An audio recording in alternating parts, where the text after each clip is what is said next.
when an old scent can deliver a death sentence. Sophia Vale didn't know that the old perfume bottle in her grandmother's drawer would send Miami's underworld reeling. Tonight, the most powerful man in the city will smell it, and everything will fall apart. This is the story of an ordinary girl drawn into the criminal world because of a family legacy she never knew existed.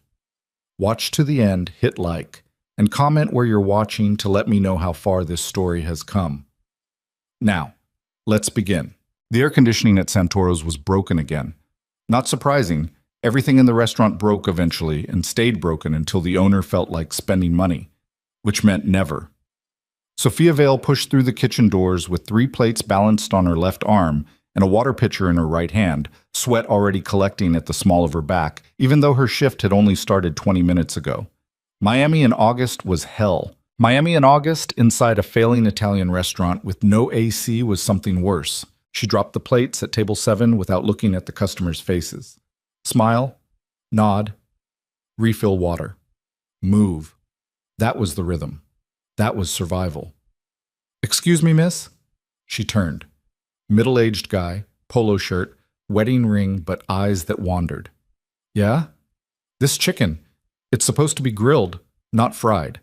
Sophia glanced at the plate. Definitely fried. She could see the breading from here. "I'll get you another one." "I don't want another one." "I want what I ordered." Her jaw tightened. She had 6 other tables. Her phone had buzzed twice in her pocket already. Probably the hospital calling about her mother again. She didn't have time for this. "I'll take it back to the kitchen. 2 minutes." She grabbed the plate and turned before he could say anything else. The kitchen smelled like burnt garlic and dish soap. Marco, the line cook, was smoking a cigarette by the back door even though he wasn't supposed to. He saw her coming and didn't even try to hide it. "Table 7, she said, setting the plate down harder than necessary. "Says he ordered grilled. This is fried." Marco shrugged. "Ticket says fried." "Well, he says grilled. Not my problem." Marco took another drag. "You wrote it down wrong." Sophia's phone buzzed again. She pulled it out.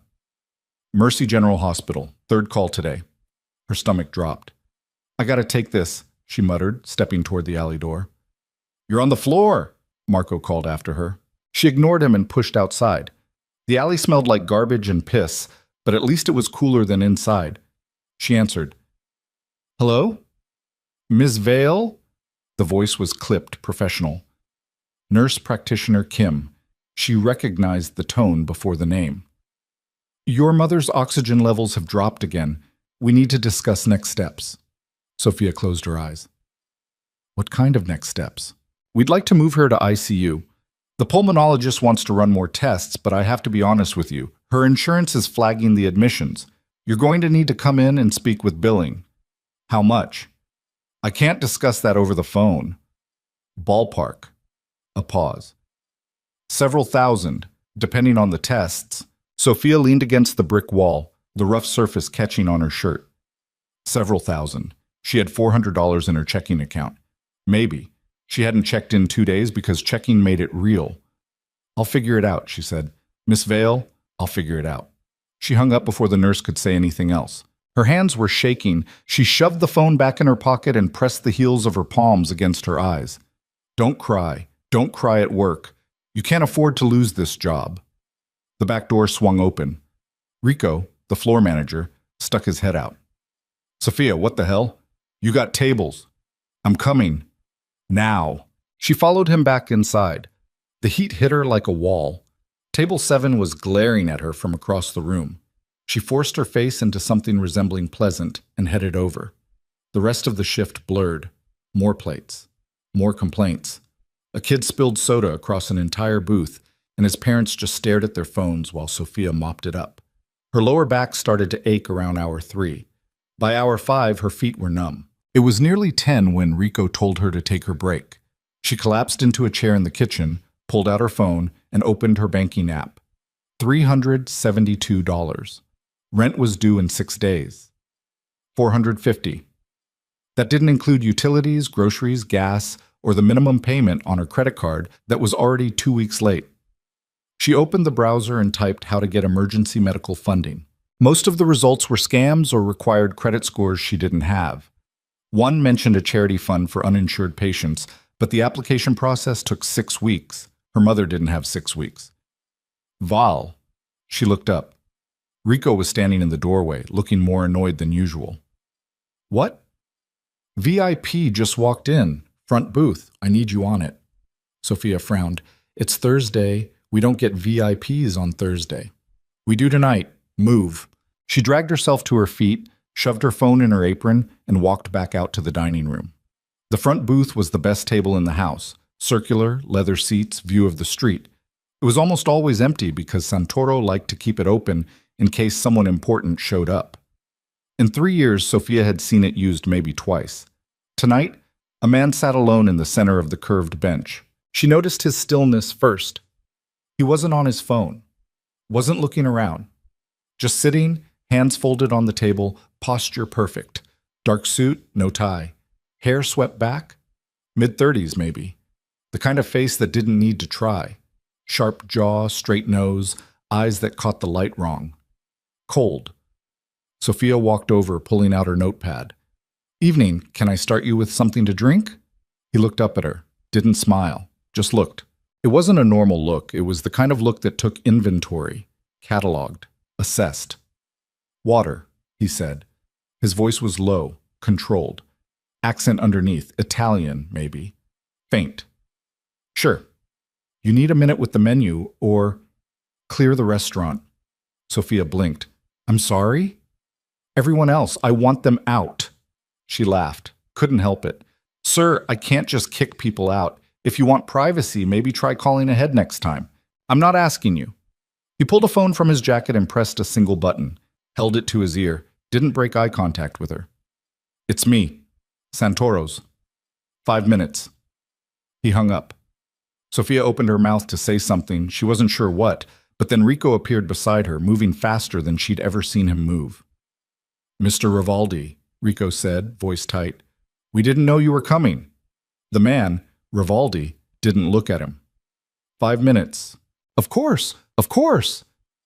Rico turned to Sophia, grabbed her elbow, and pulled her back toward the kitchen. Go, now. What the hell is going on? Sophia hissed. Just stay in the back. Who is that guy? Rico's face was pale. Actually pale. She'd never seen him scared before. Someone you don't ask questions about. He pushed her through the kitchen doors and immediately started barking orders at Marco.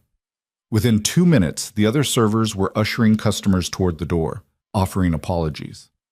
Comp meals. People were confused, annoyed, but they left, all of them. Sophia watched through the circular window in the door. The dining room emptied. The front door was locked. The lights dimmed slightly. And Rivaldi sat alone in the front booth, waiting. Stay here, Rico told her. Then he walked back out. She watched Rico approach the table, watched him say something she couldn't hear. Rivaldi's expression didn't change. He said something back. Rico nodded, turned, and walked straight toward the kitchen. He pushed through the doors. He wants you. Sophia's stomach flipped. What? He asked for you specifically. Why? I don't know, and I don't care. Get out there. Rico. Now. Her pulse kicked up. She didn't know what this was, but every instinct she had was screaming at her to run. She thought about her mother in that hospital bed, thought about the bills, thought about the $450 she didn't have. She walked back out into the dining room. Rivaldi watched her approach. She stopped a few feet from the table, hands clenched at her sides. You wanted something? She asked, trying to keep her voice steady. Sit. I'm working. Not anymore. Sit. She didn't move. He tilted his head slightly, studying her. What's your name? Sophia. Sophia what? Vale. He repeated it quietly like he was testing how it sounded. Vale. His eyes narrowed. Where are you from? Here. Miami. Your family? Why does that matter? Answer the question. Her jaw tightened. My mom's in the hospital. My dad's not in the picture. That's it. Your mother's family? I don't know. She doesn't talk about them. Rivaldi leaned back slightly, still watching her with that unnerving focus. What perfume are you wearing? The question caught her off guard. What? Your perfume. What is it? Sophia's hand went instinctively to her collarbone. She'd put it on this morning out of habit, just a dab from the old bottle she kept in her bathroom. It was the only nice thing she owned, her grandmother's. The bottle was ancient, glass worn smooth, label half faded. She didn't even know what brand it was. "I don't know," she said. "It's old. Why?" Rivaldi stood. He was taller than she expected. He stepped closer and Sophia's body went rigid. He stopped just inside her personal space, close enough that she could smell his cologne, something dark and expensive, and then he inhaled. Not obviously, not like a creep, just a small, deliberate breath. His expression changed, barely, just a flicker of something behind his eyes, recognition, maybe, or shock. He stepped back. "Where did you get it?" "It was my grandmother's." "Her name?" "Elena. Elena Marchesi." The silence that followed was suffocating. Rivaldi stared at her. Really stared, like he was seeing her for the first time, or seeing someone else entirely. "Marchesi," he repeated softly. "Yeah. Why? What's this about?" He didn't answer. Instead, he pulled his phone out again, dialed, and turned slightly away. "Enzo, I need a full workup. Name is Elena Marchesi. Cross-reference with the Santino line. I want everything.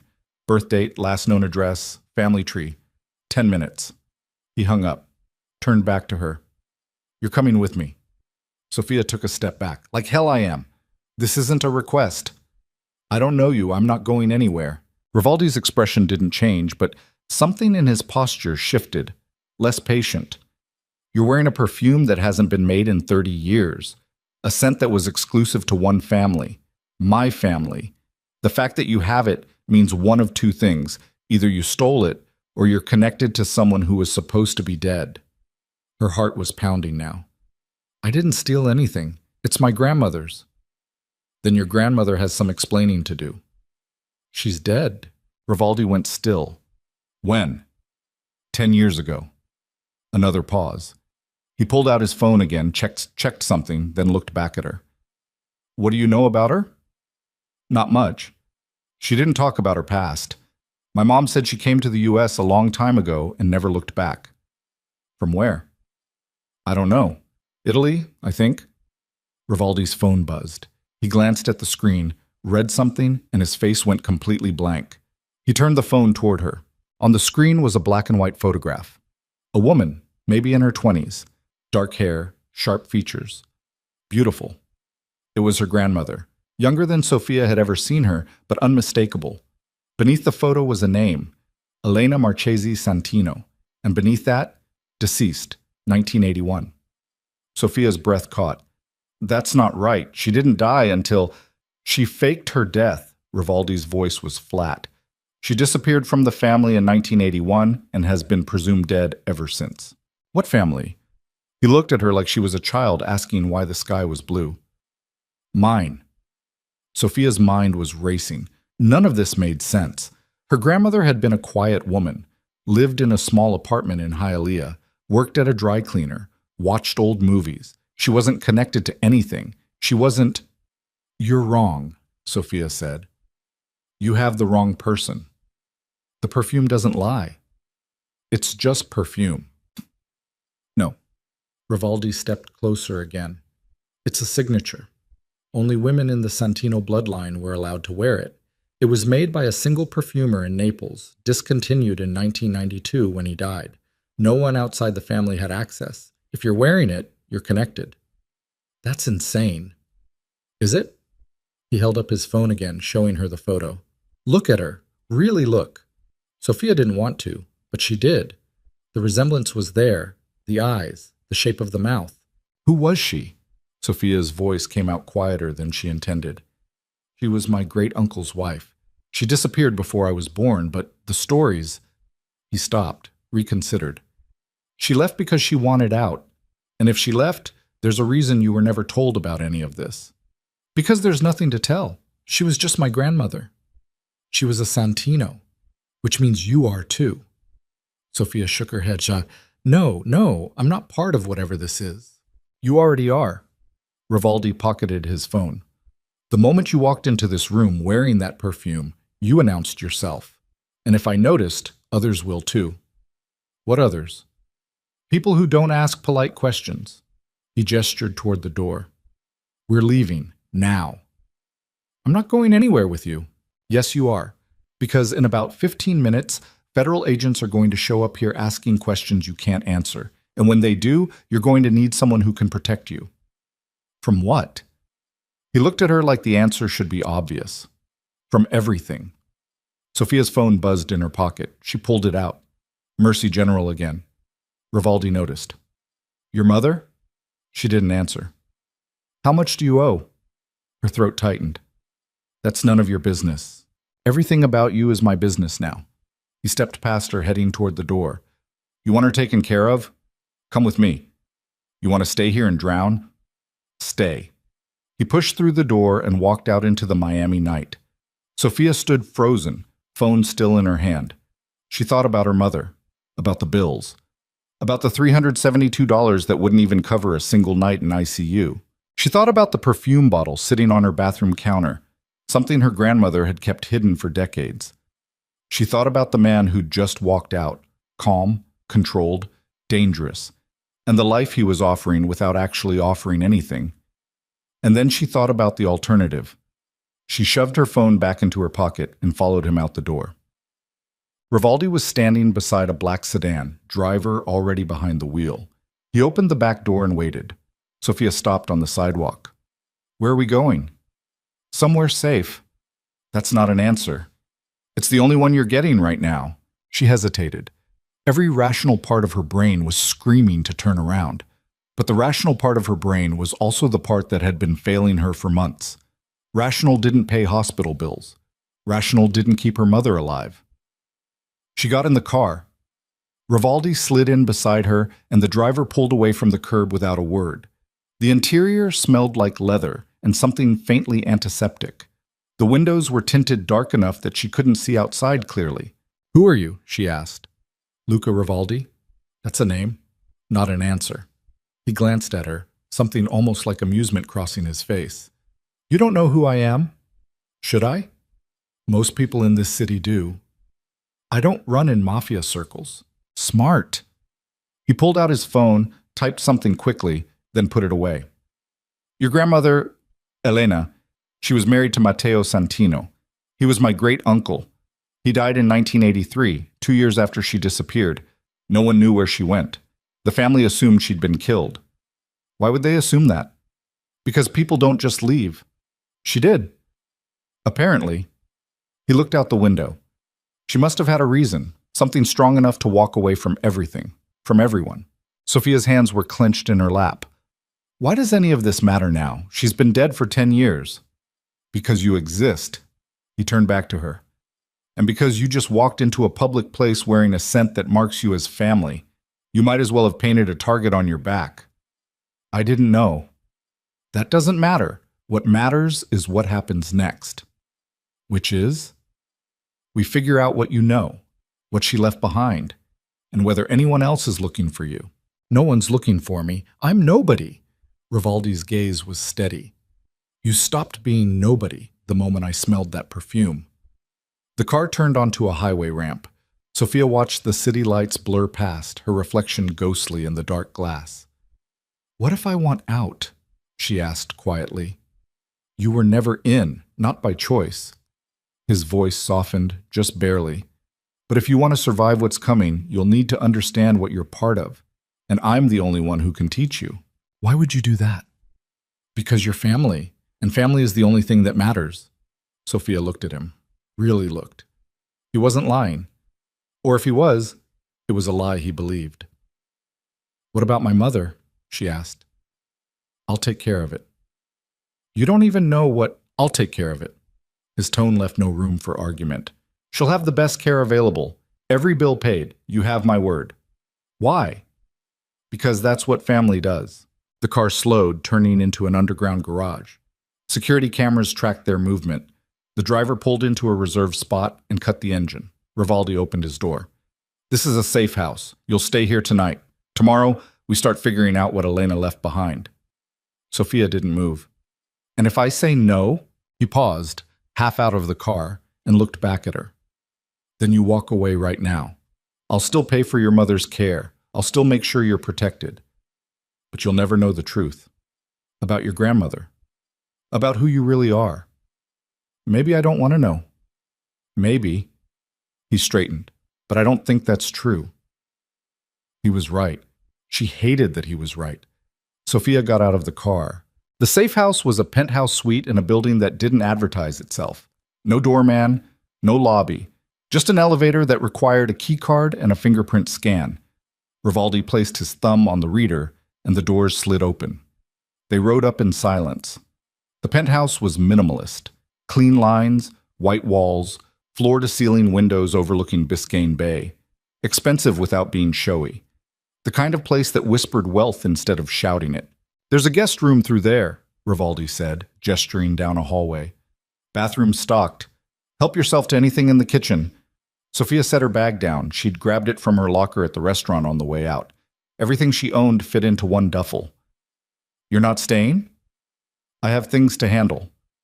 "What things?" "Things that will keep you safe." He headed toward the elevator. "Don't leave. Don't call anyone. Don't post anything online. For the next 24 hours, you don't exist." "What if I need to check on my mother?" "I'll have updates sent to you every 2 hours." He stepped into the elevator. "Get some sleep, Sophia. Tomorrow's going to be long." The doors closed, and she was alone. Sophia stood in the center of the pristine living room, heart still racing, and tried to process what had just happened. 6 hours ago, she'd been taking orders at a failing restaurant. Now she was standing in a penthouse owned by a man who claimed she was part of a crime family. She pulled out her phone. No signal. Or, no, there was signal. But when she tried to open her browser, nothing loaded. Same with her messages.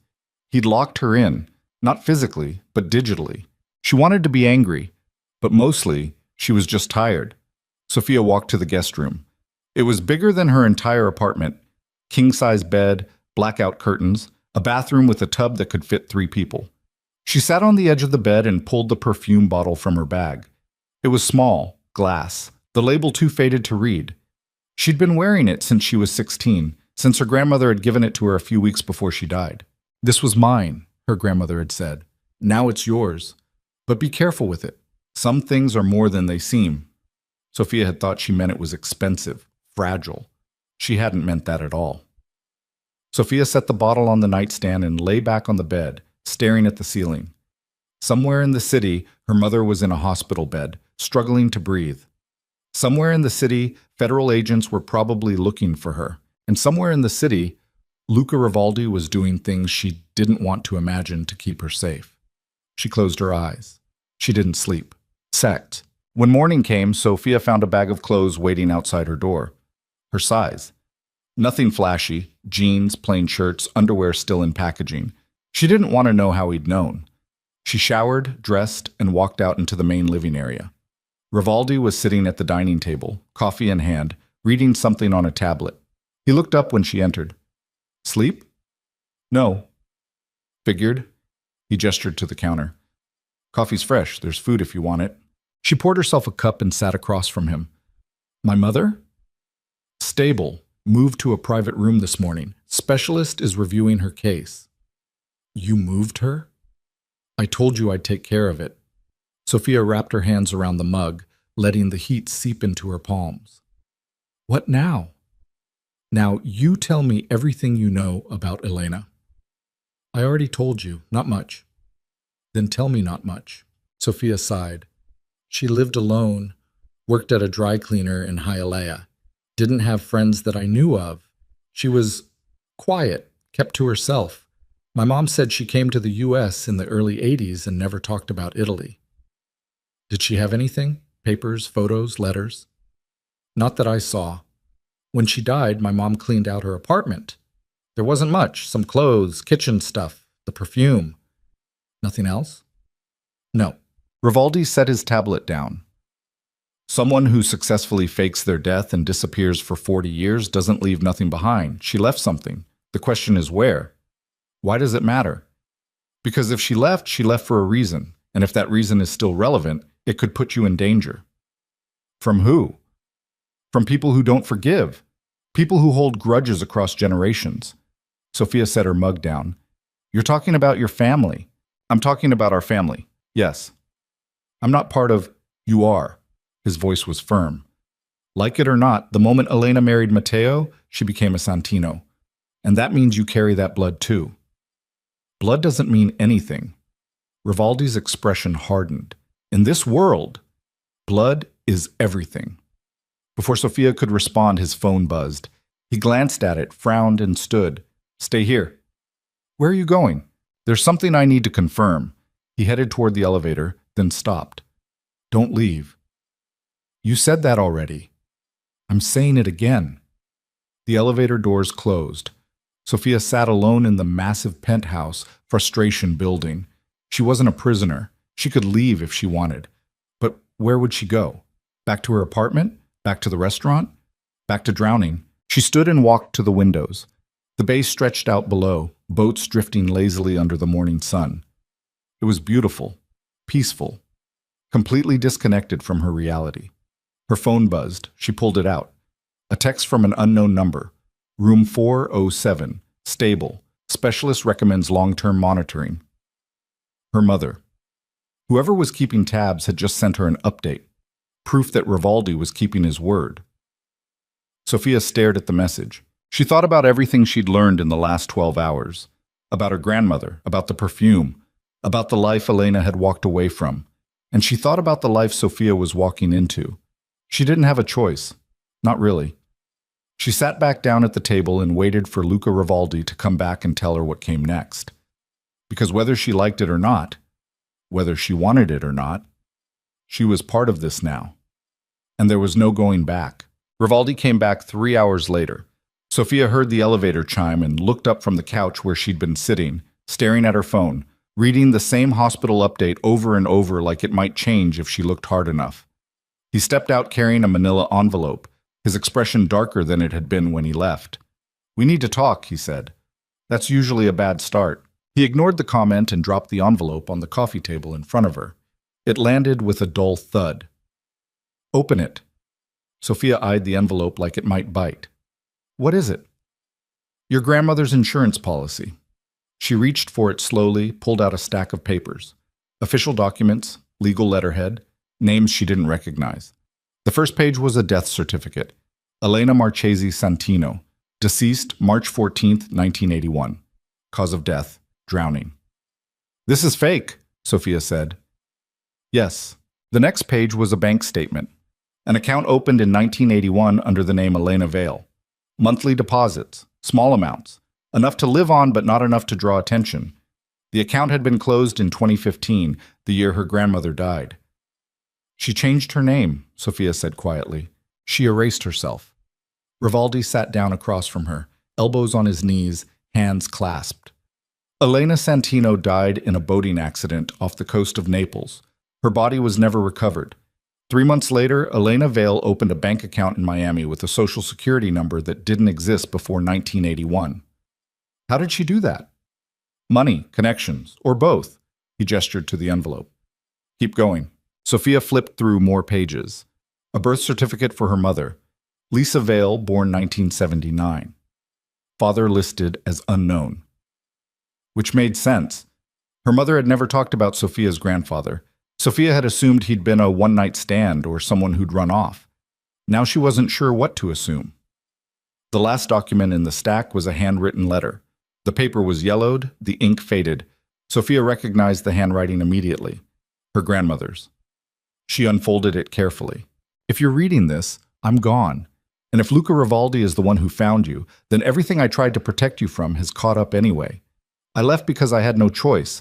Matteo was a good man, but goodness doesn't survive in that world. I saw what it did to him, what it would do to our daughter, so I took her and I ran. I never wanted you to know about this. I wanted you to live a normal life. But if you're holding this letter, normal is over. The perfume was a message.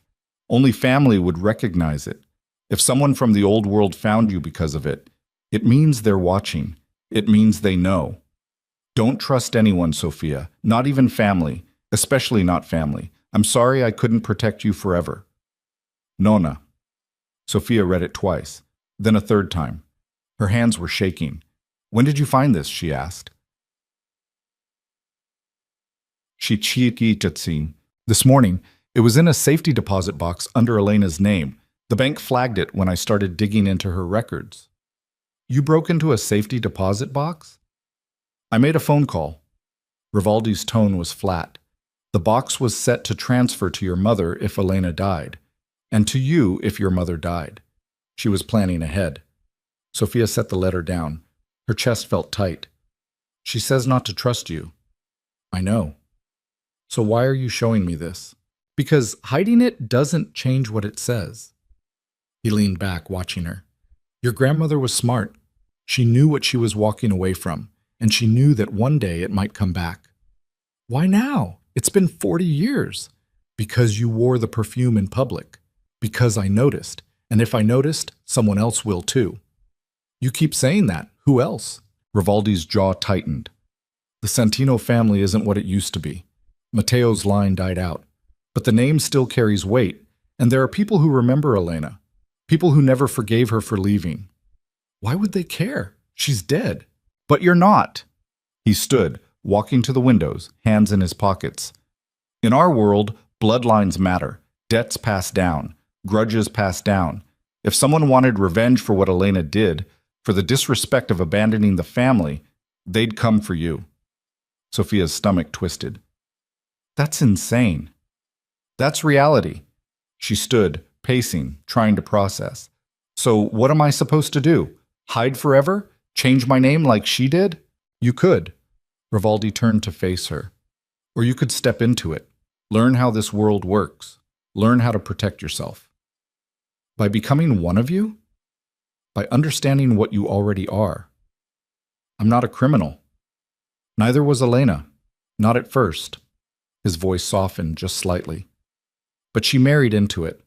And whether you like it or not, you inherited that choice. Sophia stopped pacing. I didn't choose any of this. No, you didn't, but here you are. The silence between them was heavy. Sophia looked down at the letter again. Don't trust anyone, especially not family. Why are you helping me? She asked. Rivaldi hesitated. For the first time since she'd met him, he looked uncertain. Because Elena was family, and because I don't believe in punishing someone for the sins of their ancestors. But other people do.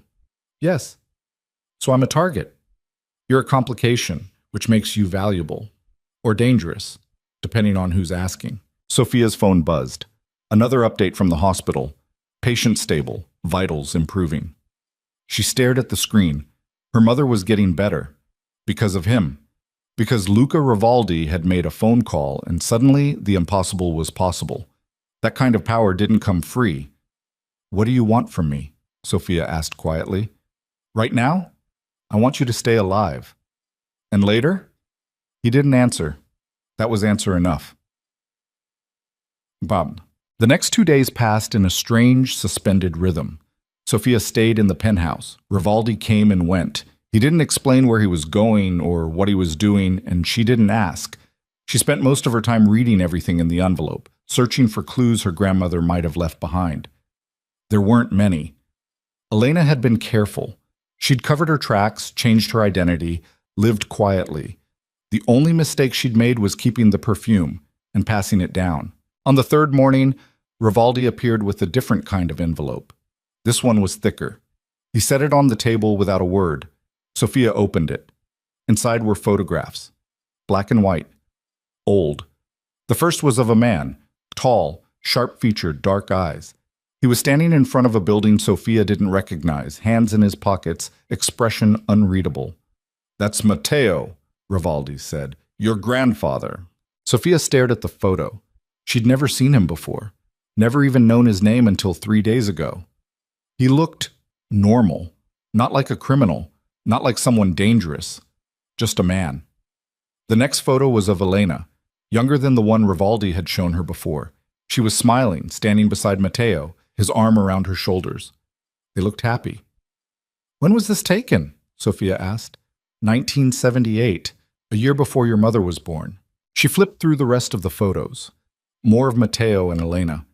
A few of other people, men in suits, women in elegant dresses. A wedding photo. Elena in white, Matteo beside her, both of them surrounded by people Sophia didn't know. They look normal, Sophia said. They were, for a while. What changed? Rivaldi sat down across from her. Matteo's father died. He inherited the business, and the business wasn't legal. What kind of business? Import-export, officially. Unofficially, it was a front for moving money, goods, and people across borders. Sophia set the photos down. And Elena knew? She found out. After they were married. After your mother was born. By then it was too late to walk away without consequences. So she faked her death instead. Yes. And Matteo? He died 2 years later, heart attack. He was 36. Sophia's throat tightened. She didn't know these people. But looking at the photos, seeing them smile, seeing them touch, it felt real. It felt like loss. Did he know, she asked, that she was alive? Rivaldi shook his head. I don't think so. If he did, he never told anyone. That's awful. That's survival. Sophia pushed the photos away. I don't want this, any of it. I know. Then why are you showing me? Boo. Because pretending it doesn't exist won't make it go away. He leaned forward. You asked me what I want from you. I'll tell you. I want you to understand what you're part of. I want you to make an informed choice. And I want you to be ready for what's coming. What's coming? Before he could answer, his phone rang. He glanced at the screen, frowned, and answered. Yeah. Sophia watched his expression shift, from neutral to sharp. When? He asked. A pause. How many? Another pause. I'm on my way. He hung up and stood. We need to move. Sophia's pulse spiked. What's wrong? FBI just raided one of my properties. They're asking questions about you. Her stomach dropped. Me? They know you were at Santoro's the night I cleared the restaurant. They know you left with me. And now they're digging. He grabbed his jacket. Get your things. We're leaving. Where are we going? Somewhere they can't find you. Sophia stood, panic rising. Luca, I didn't do anything. Doesn't matter. You're connected to me now. That's enough. He moved toward the elevator, then stopped and turned back. Sophia, you need to decide right now. You can walk away. I'll make sure the FBI doesn't touch you. I'll keep paying for your mother's care. But you'll be on your own. Or you can come with me. And if you do, there's no going back. Her heart was pounding. She thought about her mother, about the hospital bills that were somehow paid, about the life she'd been living, barely surviving, drowning in debt, exhausted and alone. And she thought about the life Rivaldi was offering, dangerous, complicated, wrong, but not alone. I'm coming, she said. He nodded once. Then move. Bacchio. They took a different car this time. Rivaldi drove. No driver. No phone calls. Just silence and the hum of the engine as they cut through Miami traffic. Sophia watched the city blur past, her hands clenched in her lap. Where are we going? A lab. A lab? I have investments, legitimate ones, pharmaceutical research, clean money. He glanced at her. You're going to work there. Sophia blinked. I'm a waitress. Not anymore. I don't have a degree. I don't know anything about... You'll learn. And in the meantime, you'll be off the grid, new identity, new background. The FBI can't touch you if you don't exist. You're erasing me. I'm protecting you. By making me disappear? By giving you a chance to rebuild. His voice was firm. Elena did it. You can too. Sophia stared at him. And what do you get out of this? Peace of mind. That's not an answer. It's the only one I have right now.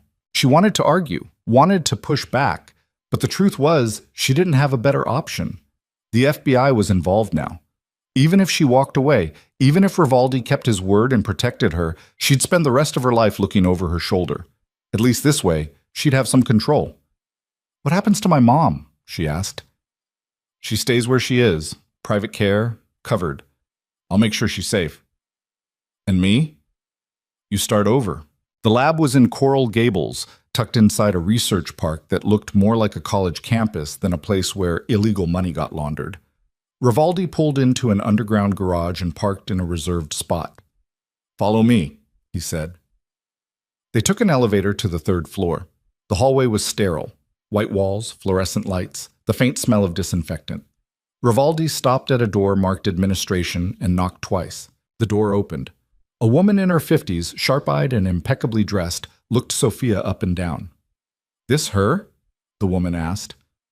"Yeah," Rivaldi said. "Sophia, this is Dr. Nina Ortiz. She runs the facility." Nina stepped aside. "Come in." The office was small but organized, degrees on the wall, a desk covered in neat stacks of paperwork. Nina sat behind the desk and gestured for Sophia to sit across from her. Rivaldi stayed standing by the door. "You have any experience in research?" Nina asked. Sophia shook her head. "No." "Lab work? Data entry?" "No." "Education?" "High school." Nina glanced at Rivaldi. He nodded. She sighed and turned back to Sophia. "Fine. You'll start as an administrative assistant. Filing, data input, basic clerical work. You'll be on payroll under a different name. Don't use your real one. Don't talk about your past. Don't make friends." "Why not?" "Because the less people know, the safer you are." Sophia looked at Rivaldi. He met her gaze but said nothing. "When do I start?" Sophia asked. "Monday," Nina said. "I'll have your paperwork ready by then. In the meantime, Luca will set you up with an apartment, furnished, close to here. Don't deviate from the routine. Home, work, home. That's it." "For how long?" Nina's expression didn't change. "Until it's safe." "And when will that be?" "When Luca says so." Sophia's jaw tightened. She wanted to scream, wanted to walk out, but she didn't, because deep down, she knew this was the best option she had. "Fine," she said. Nina nodded. "Good. You can go." Rivaldi opened the door and Sophia followed him back into the hallway. They walked in silence until they reached the elevator. "She's intense," Sophia said. "She's discreet. That's all that matters." The elevator doors opened. They stepped inside. "Luca," Sophia said quietly, "what happens if the FBI finds me anyway?" He looked at her. "They won't. But if they do, then you don't talk. You lawyer up, and you wait for me to fix it. And if you can't?" His expression hardened. "I always can." The elevator descended. The apartment was in Coconut Grove. Small, one bedroom, clean. Furniture that looked like it came from a catalog. No personality, no history, just a place to exist. Rivaldi handed her a key. "Utilities are covered. Groceries will be delivered weekly. Don't order takeout. Don't invite anyone over. Don't post anything online." "I'm a prisoner." "You're protected." "Same thing." "No." His voice was sharp. "A prisoner has no choice. You chose this." Sophia looked at him. "Did I?" He didn't answer. She walked into the apartment and set her bag down. Rivaldi stayed in the doorway. "I'll check in tomorrow," he said. "Luca." He stopped. "Why are you really doing this?" He was quiet for a long moment. "Because I don't want your blood on my hands." "That's not... It's the truth." He turned to leave, then paused. "Get some rest, Sophia. Monday's going to be hard." The door closed behind him. Sophia stood alone in the empty apartment, staring at the blank walls, and wondered if this was what her grandmother had felt like when she'd first disappeared. Free, and completely trapped. Monday came too fast.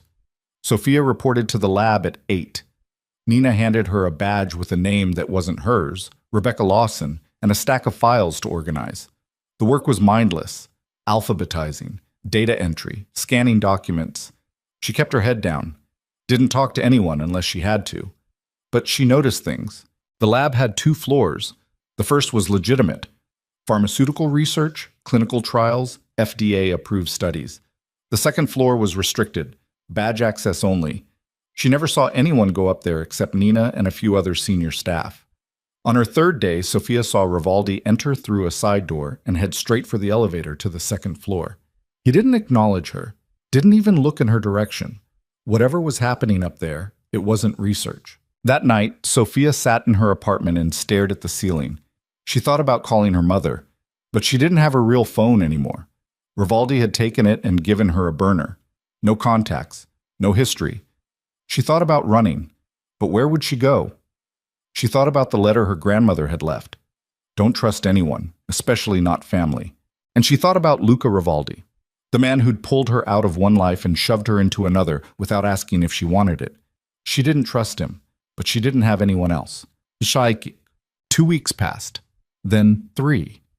Sophia fell into a rhythm, work, home, work, home. She saw Rivaldi twice, once in passing at the lab, once when he stopped by her apartment to check in. Both times the conversation was brief. You good? Yeah. Need anything? No. Okay. He'd leave, and she'd be alone again. But on the 23rd day, everything changed. Sophia was filing paperwork when Nina appeared beside her desk. Rebecca, Nina said, come with me. Sophia followed her to the elevator. Nina scanned her badge, and the elevator doors opened. Second floor, Nina said. Sophia's pulse quickened. Why? Luca wants to see you. They rode up in silence. The second floor was different, darker, quieter. The walls were soundproofed. The lights were dimmer. Nina led her to a door at the end of the hall and knocked. Come in, Rivaldi's voice called. Nina opened the door and stepped aside. Sophia walked in. The room was a private office, but it didn't look like Nina's. This one had monitors on the walls, security feeds, financial data, maps, a desk covered in folders, and Rivaldi standing by the window, hands in his pockets. Close the door, he said. Nina left. The door clicked shut. Sophia stood in the center of the room, arms crossed. What's this about? Rivaldi turned to face her. His expression was unreadable. The FBI came to your mother's hospital. Sophia's heart stopped. What? They questioned her, asked about you, about Elena, about me. What did she say? She told them she didn't know where you were, that you'd disappeared. He paused. They didn't believe her. Sophia's hands were shaking. Is she okay? For now, but they're not going to stop. They think you're involved in something. I'm not. I know. But perception is reality. He moved closer. Sophia, this is escalating faster than I expected. If the FBI keeps digging, they're going to find connections. They're going to find the lab. And when they do, everyone here becomes a target. So what are you saying? I'm saying you need to decide right now. Are you in or are you out? I thought I already decided. You decided to hide. That's not the same as being in. Sophia stared at him. What's the difference? If you're in, you stop being a victim. You stop waiting for someone to save you. You learn how this world works, and you take control of it. And if I'm out, then I put you on a plane tonight. New identity, new city. You never see your mother again. You never see Miami again. You disappear completely. Her chest tightened. You'd do that? If that's what you want, yes. Sophia looked away. She thought about her mother, about the life she'd left behind, about the life she was living now, nameless, faceless, trapped. And she thought about what her grandmother had done, how she'd run, how she'd hidden, how she'd spent 40 years looking over her shoulder. Sophia didn't want that. I'm in, she said. Rivaldi studied her. You're sure? I'm sure. He nodded slowly. Then we start tomorrow. Start what? Teaching you how to survive. He walked to the desk, pulled out a folder, and handed it to her. Inside were documents, contracts, legal papers, and at the bottom, a small velvet box. Sophia opened it. Inside was a necklace, gold chain, a small pendant, a glass vial filled with amber liquid. What is this? She asked. The original perfume, the one Elena wore, the one that started all of this. Rivaldi's voice was quiet. It's yours now. Sophia stared at the vial. Why are you giving this to me? Because you're not hiding anymore. And if you're going to step into this world, you need to own what you are. She closed the box. Her hands were steady now. What happens next? She asked. Rivaldi met her gaze. Next, we make sure no one ever mistakes you for a victim again. And in that moment, Sophia understood. There was no going back. She'd crossed the line. And Luca Rivaldi, whether he meant to or not, had just made her part of something she couldn't escape. Not now, not ever. The training started the next morning at 5. Sophia woke to her phone buzzing, a text from an unknown number downstairs. 5 minutes. She dragged herself out of bed, pulled on clothes, and made it to the street in 4. A black SUV was waiting, engine running. The back door opened. Rivaldi wasn't inside.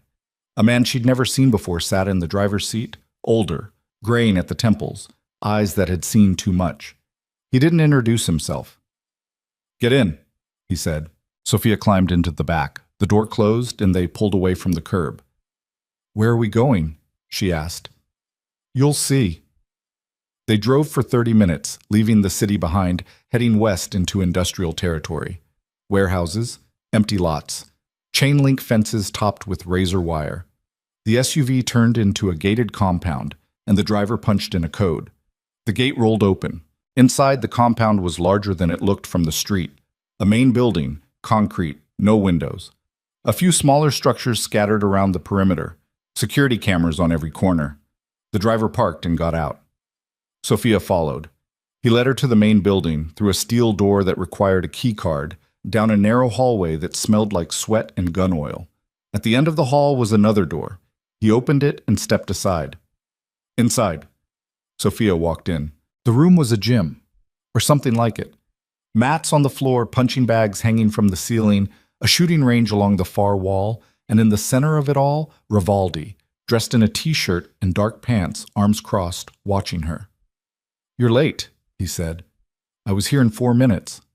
"I said 5. That means 4. He gestured to the mats. "Shoes off. Let's go." Sophia kicked off her sneakers and stepped onto the mat. "What is this?" "Self-defense. I don't need—" "Yes, you do." He moved toward her, hands loose at his sides. "You want to survive in this world? You need to know how to protect yourself, how to read people, how to fight back when words don't work." "I'm not a fighter." "You are now." Before she could respond, he lunged. Sophia barely had time to react. Rivaldi grabbed her wrist, twisted, and in one smooth motion had her face down on the mat, arm pinned behind her back. "Lesson 1, he said, voice calm. "Don't freeze." He let go. Sophia rolled onto her back, breath coming hard. "What the hell?" "Get up." She stood, anger flaring. "You can't just—" He came at her again. This time she tried to move, tried to dodge, but he was faster. He swept her legs and she hit the mat hard, the impact knocking the air from her lungs. "Lesson 2, Rivaldi said, standing over her. "Speed doesn't matter if you don't know where to move." Sophia's chest heaved.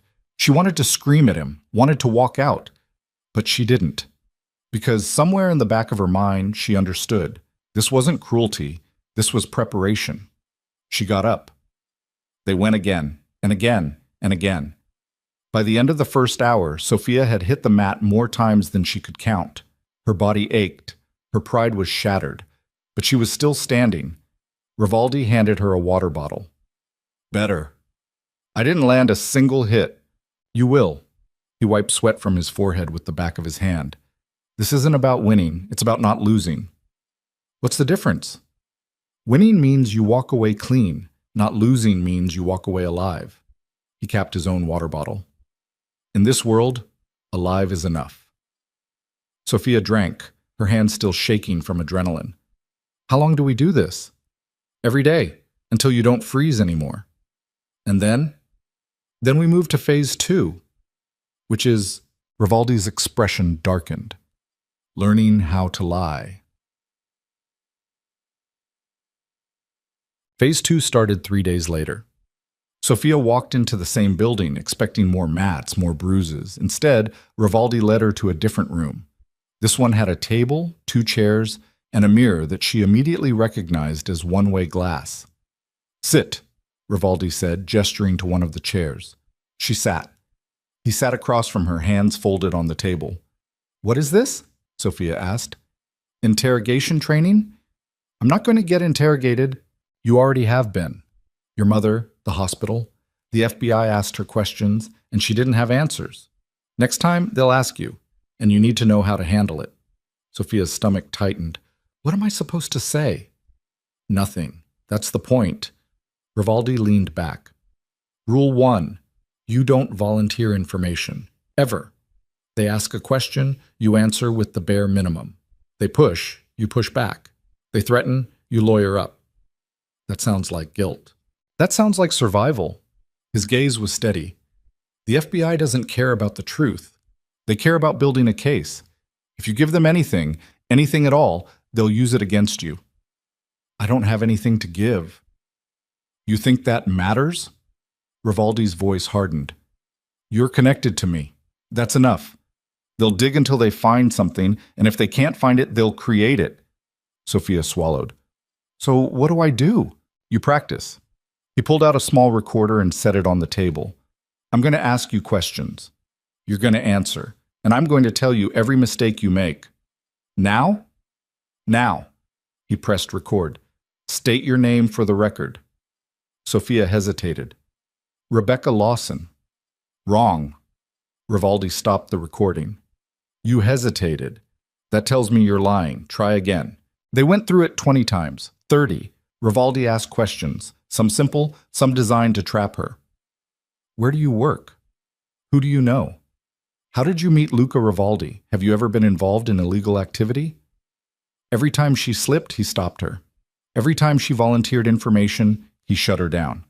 By the end of the session, Sophia's head was pounding. You're getting better, Rivaldi said, turning off the recorder. I feel like I'm losing my mind. Good. That means you're paying attention. He stood. The goal isn't to be perfect, it's to be consistent. If your story doesn't change, they can't break you. And if they do, then you call me and I fix it. Sophia looked up at him. You keep saying that. But what if you can't? Rivaldi's jaw tightened. Then we both have a problem. The weeks blurred together. Training in the mornings. Work at the lab in the afternoons. More training in the evenings. Sophia's body adapted. Her reflexes sharpened. She started landing hits, not many, but enough to prove she wasn't helpless anymore. And through it all, Rivaldi watched, corrected, pushed, but he never explained why. On the 34th day, Sophia finally asked.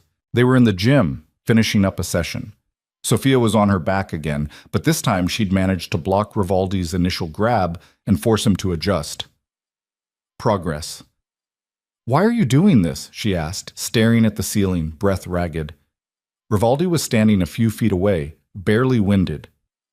Doing what? All of this. The training, the protection, the new identity. You say it's because I'm family, but you didn't even know I existed a month ago. He didn't answer right away. Just stood there, hands on his hips, staring at the far wall. My father used to say that family isn't about blood, he said finally. It's about loyalty, about who you'd burn the world down for. He looked at her. Elena left because she didn't have that. She didn't have anyone willing to protect her, so she protected herself. And you think I need you to protect me?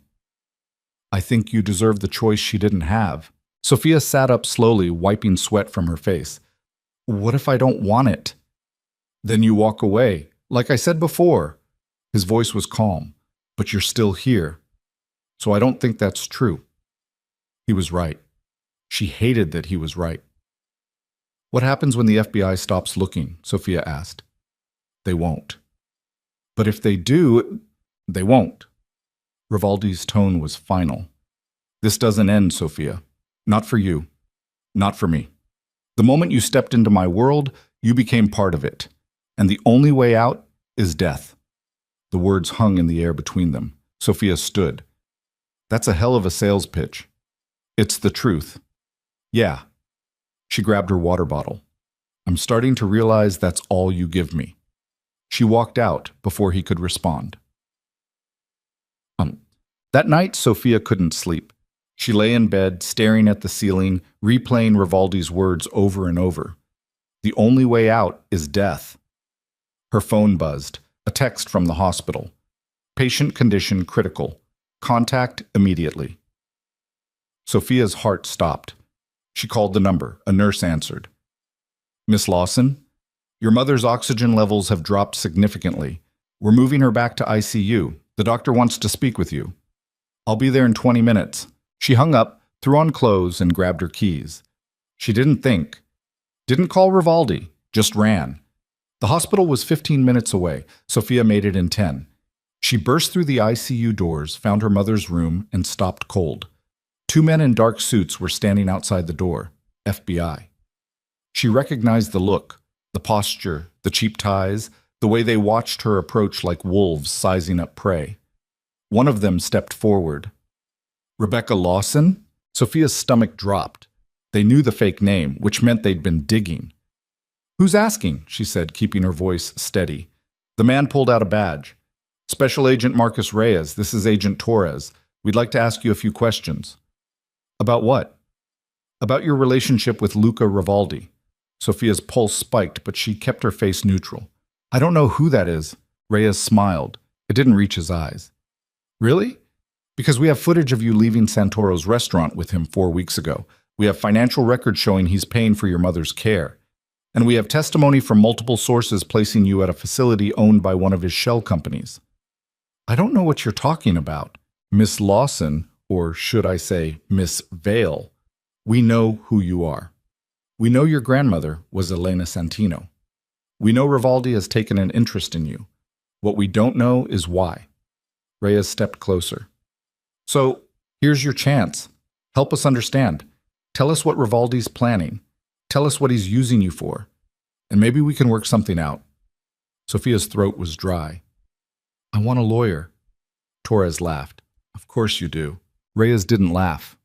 He just watched her, eyes cold. "You think Rivaldi's protecting you? He's not. He's using you, and when he's done, he'll throw you away like everyone else." "I said I want a lawyer." "Fine." Reyes pulled out a card and handed it to her. "When you're ready to talk, and you will be, call me. Because right now, you're the only leverage we have. And if you don't cooperate, we'll make sure your mother loses her coverage. We'll make sure you lose everything." He walked away. Torres followed. Sophia stood frozen, the card burning in her hand. She wanted to scream, wanted to throw the card in their faces, but she didn't, because deep down she knew they weren't bluffing. She shoved the card in her pocket and walked into her mother's room. Her mother looked worse than before, pale, fragile. Machines beeping softly around her. An oxygen mask covered her face. Sophia sat down beside the bed and took her mother's hand. It was cold. "I'm sorry," Sophia whispered. "I'm so sorry." Her mother didn't respond, didn't even open her eyes. Sophia sat there for an hour, holding her hand, trying to figure out what the hell she was supposed to do. When she finally left, the FBI agents were gone, but the damage was done.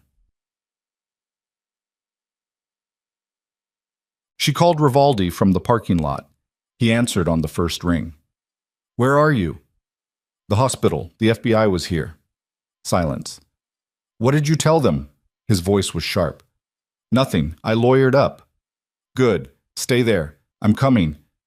"Luca, stay there." He hung up. Sophia leaned against her car, hands shaking. She wanted to run, wanted to disappear, but she didn't know where to go. 15 minutes later, Rivaldi's SUV pulled into the lot. He got out, walked over, and grabbed her by the arm. "Get in." "Luca, they know it. I know what they know. Get in the car." She got in. He slid into the driver's seat and pulled out of the lot, driving fast but controlled. "They threatened my mom," Sophia said. "They said they'd pull her coverage if I don't cooperate." "They can't." "They seem pretty sure they could." Rivaldi's jaw was tight. "They're bluffing, trying to scare you." "It's working." He didn't respond, just drove. They ended up back at the penthouse. Rivaldi paced while Sophia sat on the couch, trying to process. "This is escalating," he said, "faster than I expected." "You keep saying that. What does it mean?" "It means someone's feeding them information. Someone on the inside." Sophia's blood went cold. "Who?" "I don't know yet, but I will." He stopped pacing and looked at her. "Until then, you stay here. No hospital, no lab, no contact with anyone." "I can't just abandon my mother." "You're not. I'll have someone check on her, but you can't go back. Not now." "Luca." "Sophia." His voice was firm. "If the FBI gets you in a room, they will break you. They will offer you deals you can't refuse, and they will use your mother as leverage. The only way to protect her is to stay away." Sophia's throat tightened. "This is insane. This is reality." She wanted to argue, wanted to fight, but she was too tired. "Fine," she said quietly. "I'll stay." Rivaldi nodded. Good. I'll be back in a few hours. Where are you going? To find out who's talking. He left. Sophia sat alone in the penthouse, staring at the city lights, and wondered how everything had fallen apart so fast. The man. Rivaldi came back 6 hours later. His knuckles were bruised. Sophia didn't ask. We have a problem, he said, dropping into the chair across from her. Another one? The FBI has a witness, someone who claims they saw you at the lab, someone who's willing to testify that you're involved in illegal activity. Sophia's stomach dropped. Who? Nina. The name hit like a punch. What? Nina Ortiz. She cut a deal. Immunity in exchange for testimony. Sophia stood, pacing. That doesn't make sense. She's the one who brought me in. She's the one who's saving her own ass. Rivaldi's voice was cold. She gave them everything. Your fake identity, your connection to me, the lab, all of it. Why? Because they threatened her with 20 years, and she chose herself. Sophia's hands were shaking. What does this mean? It means the FBI has enough to bring you in, to charge you as an accomplice. And once they do, they'll offer you the same deal. Testify against me or go to prison. I won't. You say that now. I mean it. Rivaldi looked at her, really looked. You don't know what prison's like, what it does to people. If they put you in a room and tell you that cooperating is the only way to save your mother, I won't betray you. Everyone breaks, Sophia. Everyone. The word stung. So what do we do? She asked. Rivaldi stood. We disappear. Tonight. New city. New identities. We burn everything and start over. And my mother? I'll make arrangements. She'll be taken care of. By who? If we're gone, by people I trust. People the FBI can't touch. Sophia shook her head. I can't leave her. You don't have a choice. There's always a choice. Not anymore. Rivaldi's voice was hard. You crossed the line, Sophia. You're in this now. And the only way to survive is to let go of everything you were before. Sophia stared at him. You're asking me to abandon my mother. I'm asking you to stay alive. That's not living. It's better than the alternative. The silence between them was suffocating. Sophia turned away, pressing her palms against the cool glass of the window. Below, the city stretched out. Endless lights, endless movement, endless noise.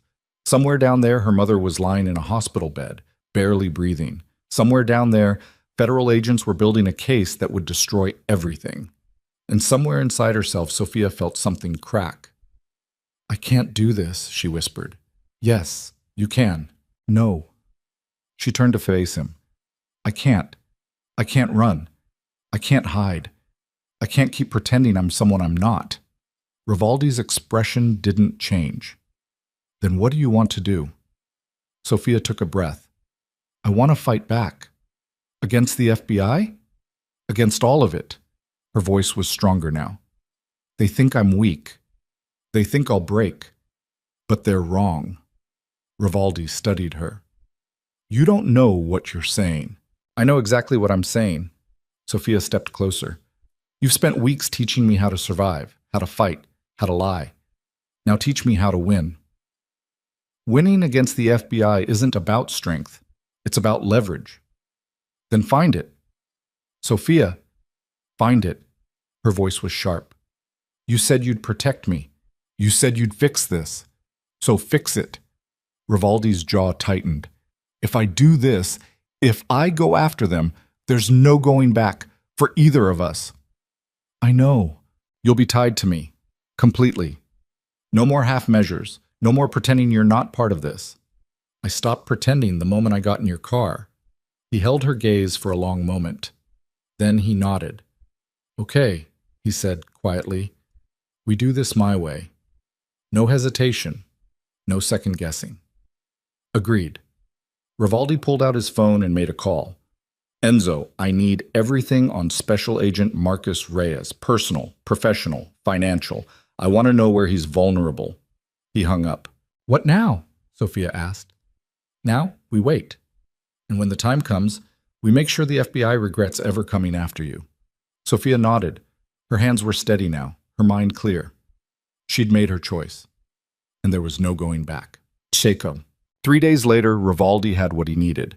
He spread the files across the table in the penthouse. Photos, bank statements, emails. Sophia leaned over them, scanning. Marcus Reyes, Rivaldi said. 17 years with the Bureau, decorated agent, clean record, married, 2 kids, mortgage in Coral Springs. So he's got a gambling problem. Rivaldi tapped one of the bank statements. Lost $40,000 in the last 6 months, offshore accounts, unreported. Sophia's eyes widened. The FBI doesn't know? Not yet, but they will, unless he backs off.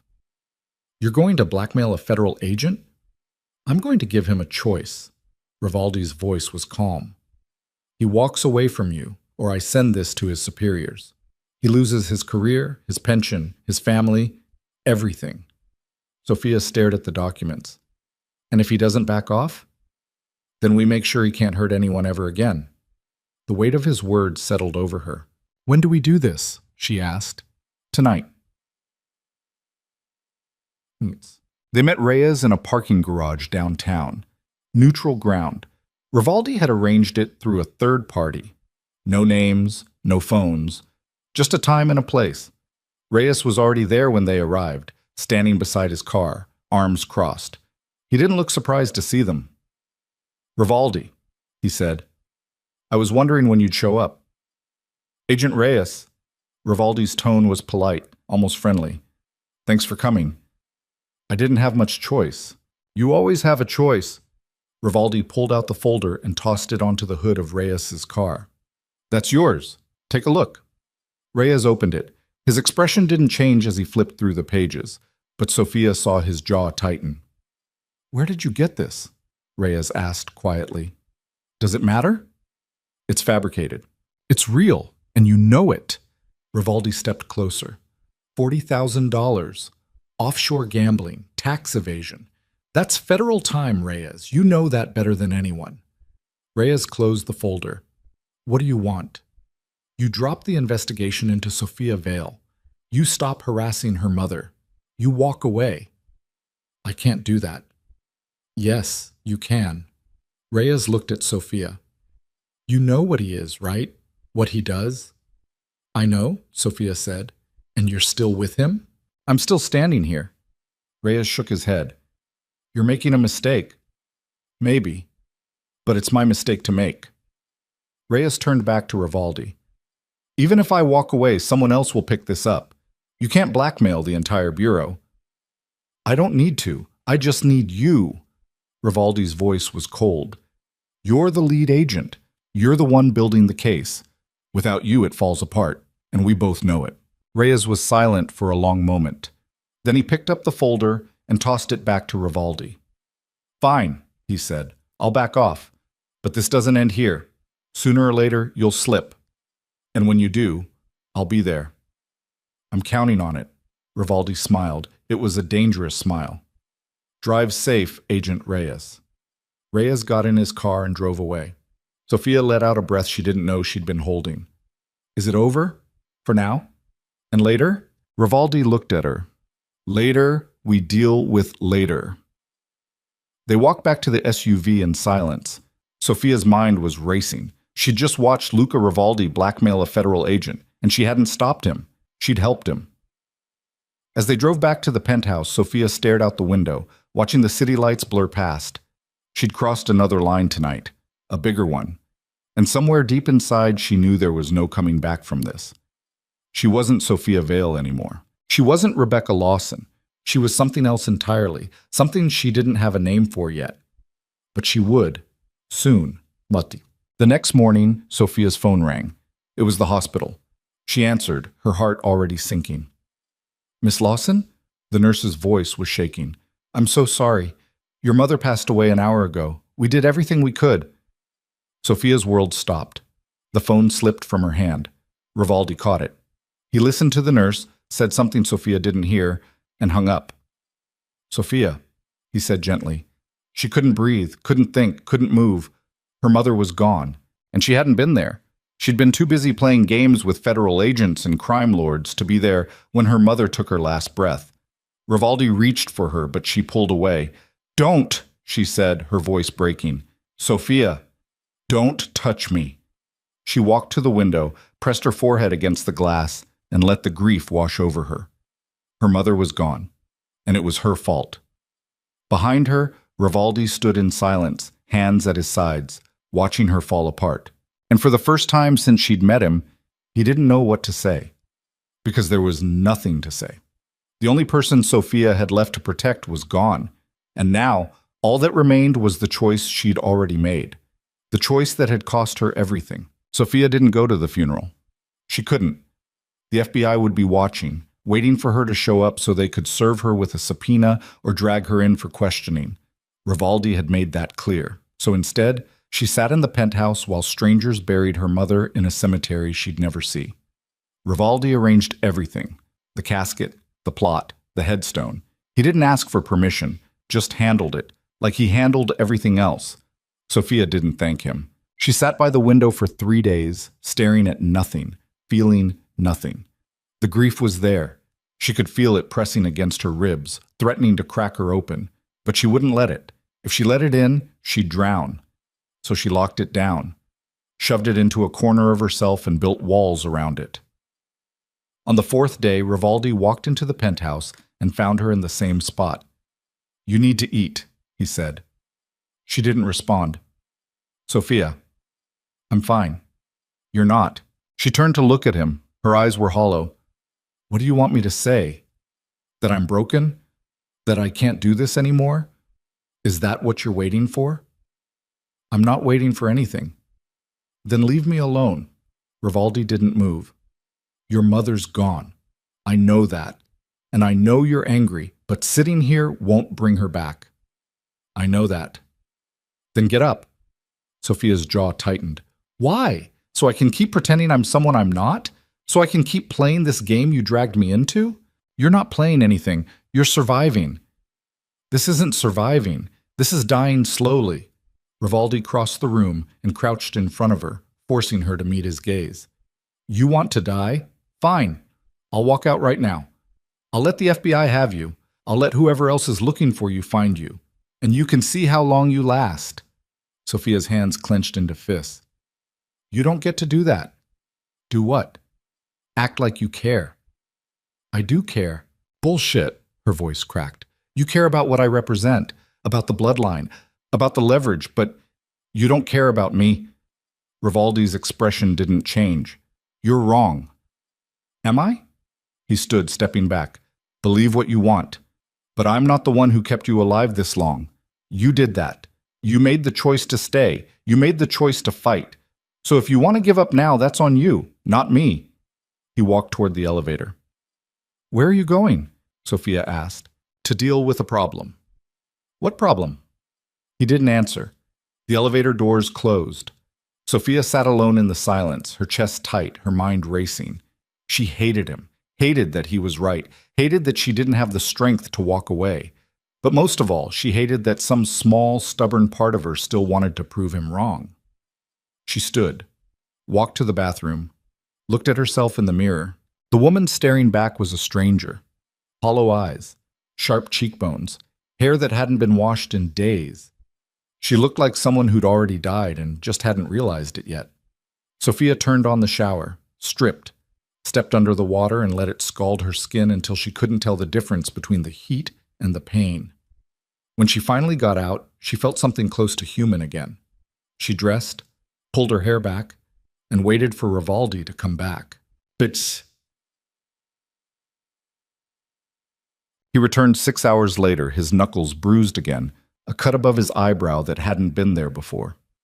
Sophia was sitting at the dining table, a cup of cold coffee in front of her. "What happened?" she asked. "Nina Ortiz is dead." The words hung in the air. Sophia's stomach dropped. "What?" "Someone got to her before I could." Rivaldi poured himself a drink, downed it, and poured another. "She was found in her apartment this morning. Single gunshot. Execution style." "Who did it?" "I don't know yet. But whoever it was, they wanted to send a message." "What kind of message?" Rivaldi looked at her. "That no one gets to walk away. Not her, not you, not me." Sophia's pulse quickened. You think they're coming for me? I think they're cleaning up loose ends, and you're the biggest one left. Then we leave. Tonight. Like you said before. It's too late for that. Rivaldi set his glass down. Nina's death just made you a material witness. The FBI is going to want to talk to you, and if you run, they'll assume you're guilty. I didn't do anything. Doesn't matter. Perception is reality. Sophia stood, pacing. So what do we do? We find out who killed her, and we make sure they can't get to you. How? Rivaldi pulled out his phone, scrolled through something, then turned the screen toward her. It was a photo. A man. Mid-40s. Expensive suit. Cold eyes. Dominic Caruso, Rivaldi said. He's a fixer. Works for families that want problems to disappear. If Nina was killed, he's the one who did it. Why would someone hire him to kill Nina? Because she knew too much. About the lab. About the money. About me. Rivaldi pocketed his phone. And now that she's dead, the only other person who knows all of it is you. Sophia's breath caught. You think Caruso's coming for me? I know he is. Then we go to the FBI. We tell them what? That a professional killer is after you because you're connected to organized crime? They'll put you in protective custody, and the moment they do, you're a sitting duck. Caruso's good. He'll find a way in. So we do nothing? No. Rivaldi's voice was hard. We do what we do best. We fight back. Peace. They spent the next 12 hours preparing. Rivaldi made calls, pulled in favors, gathered information. By the time the sun set, he had a location, a hotel in South Beach, where Caruso was staying under a false name. We hit him before he hits us, Rivaldi said, loading a pistol with methodical precision. Sophia watched from across the room. You're going to kill him? If I have to. And if you don't have to, then I'll make him wish I had. Rivaldi checked the magazine, slid it back into place. You're staying here. No. He looked up. This isn't a negotiation. I'm not asking for permission. Sophia stepped closer. You said I needed to learn how to survive. Well, I'm done sitting on the sidelines. If Caruso's coming for me, I want to see his face. Sophia, I'm coming. Rivaldi stared at her. You're not ready for this. I'll never be ready. But I'm done waiting. Her voice was steady. You taught me how to fight. Now let me use it. He held her gaze for a long moment. Then he nodded. Fine, but you stay behind me. You don't engage unless I tell you to. And if things go sideways, you run. Understood? Understood. He handed her a gun. You remember how to use this? Yeah. Safety's here. Magazine release here. Don't aim unless you're ready to shoot. And if you shoot, don't stop until the threat's down. Sophia took the gun. It was heavier than she remembered. Colder. Let's go, Rivaldi said. The hotel was upscale. Art Deco architecture. Valet parking. Tourists in linen shirts wandering through the lobby like they didn't have a care in the world. Rivaldi and Sophia walked in like they belonged. He'd changed into a suit. She wore a dress. Dark, simple, forgettable. They looked like a couple checking in for the weekend. No one looked twice. They took the elevator to the 7th floor. Rivaldi led the way down the hallway, stopped in front of room 714, and knocked. No answer. He knocked again. Waited. Still nothing. Rivaldi pulled out a key card. Sophia didn't ask where he'd gotten it, and swiped it. The lock clicked. He pushed the door open slowly, gun drawn. The room was empty. Sophia stepped inside, her heart pounding. The bed was made. No luggage, no personal items. Just the faint smell of cologne and something else.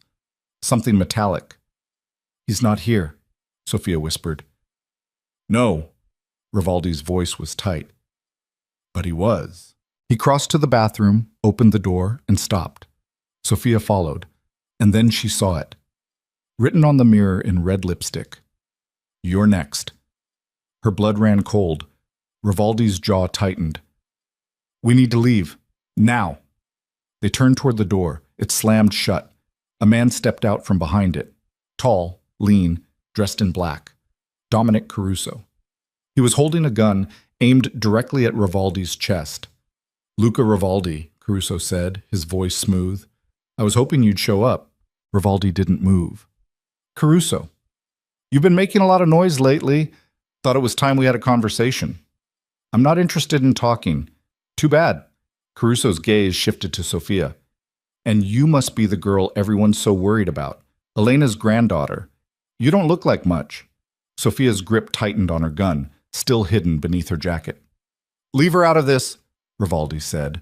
Can't do that. See, I was hired to clean up a mess. And she's part of it. Caruso smiled. It was a cold, empty thing. Nothing personal, sweetheart. Just business. Who hired you? Rivaldi asked. Does it matter? It does to me. Caruso tilted his head. Let's just say there are people who don't appreciate loose ends. People who remember what Elena did, and they want to make sure her bloodline doesn't cause any more problems. Sophia's stomach twisted. This is about my grandmother? She stole something when she left. Something valuable. And now they want it back. I don't have anything. Maybe. Maybe not. But they don't care. They just want you gone. Caruso's finger moved to the trigger. So here's how this works. You're going to come with me, quietly. And if you do, I'll make it quick. If you don't... Rivaldi moved. He was fast. Faster than Sophia had ever seen him. He lunged, knocking Caruso's gun arm to the side, just as the shot went off. The bullet punched into the wall behind them. Caruso recovered instantly, driving an elbow into Rivaldi's ribs. Rivaldi grunted, but didn't let go. They crashed into the dresser, locked together, each trying to gain control of the gun. Sophia pulled her own weapon, but she couldn't get a clear shot. They were moving too fast, too close together. Caruso slammed Rivaldi's hand against the wall. The gun clattered to the floor. Rivaldi responded with a brutal headbutt. Caruso staggered back, blood streaming from his nose. Run! Rivaldi shouted at Sophia. She didn't. Caruso wiped the blood from his face and smiled. You've still got some fight in you. Good. This'll be fun. He pulled a knife from his belt, sleek, sharp, meant for close work. Rivaldi didn't hesitate. He grabbed a lamp from the nightstand and swung. Caruso dodged, slashed with the knife. The blade caught Rivaldi's forearm, slicing through fabric and skin. Blood welled up instantly. Rivaldi didn't flinch. He drove forward, slamming Caruso against the wall, pinning the knife hand. They struggled, muscle against muscle, neither giving an inch. Sophia's hands were shaking. She raised her gun, trying to aim, but her vision was blurring with adrenaline. Caruso's free hand shot out, grabbing Rivaldi by the throat, squeezing. Rivaldi's face started to darken. His grip on Caruso's wrist weakened. Sophia made a decision. She stepped forward, pressed the barrel of her gun against Caruso's temple, and pulled the trigger. The shot was deafening in the enclosed space. Caruso's body went limp. He collapsed to the floor, blood pooling beneath his head. Rivaldi stumbled back, gasping for air, clutching his throat. Sophia stood frozen, the gun still raised, smoke curling from the barrel. She'd just killed someone. The realization hit her like a freight train. Her hands started to shake. The gun slipped from her fingers and clattered to the floor. Sophia. Rivaldi's voice was hoarse. She couldn't move, couldn't breathe. Sophia, look at me. She turned. His eyes were steady, focused. We need to go, he said. Right now. I killed him. I know. I killed him. And if you hadn't, he would have killed me, and then you. Rivaldi grabbed her shoulders. You did what you had to do. Now we move. He pulled her toward the door, grabbing both guns on the way. They stepped into the hallway. It was empty. No one had come running. The hotel was old, thick walls. The shot probably sounded like a car backfiring to anyone who'd heard it. They took the stairs, down 7 flights, out through a side exit, into the Miami night. Rivaldi's SUV was parked 2 blocks away. They got in. He drove. Fast, but not reckless. Just another car in the late-night traffic. Sophia stared at her hands. They were still shaking.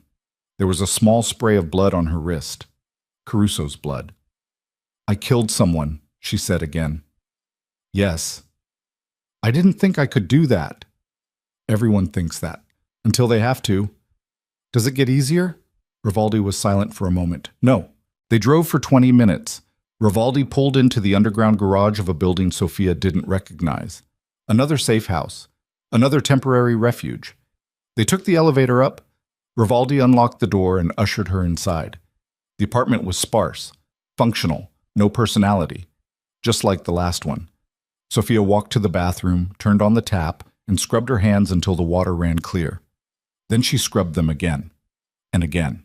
When she finally looked up, Rivaldi was standing in the doorway. "You okay?" he asked. "No." "Yeah, I didn't think so." She turned off the water, dried her hands. "What happens now?" "Now, we figure out who sent Caruso, and we make sure they don't send anyone else." "How?" "By doing what we should have done from the beginning." Rivaldi's expression hardened. "We go on the offensive." They spent the rest of the night planning. Rivaldi had contacts, people who owed him favors, people who owed him their lives.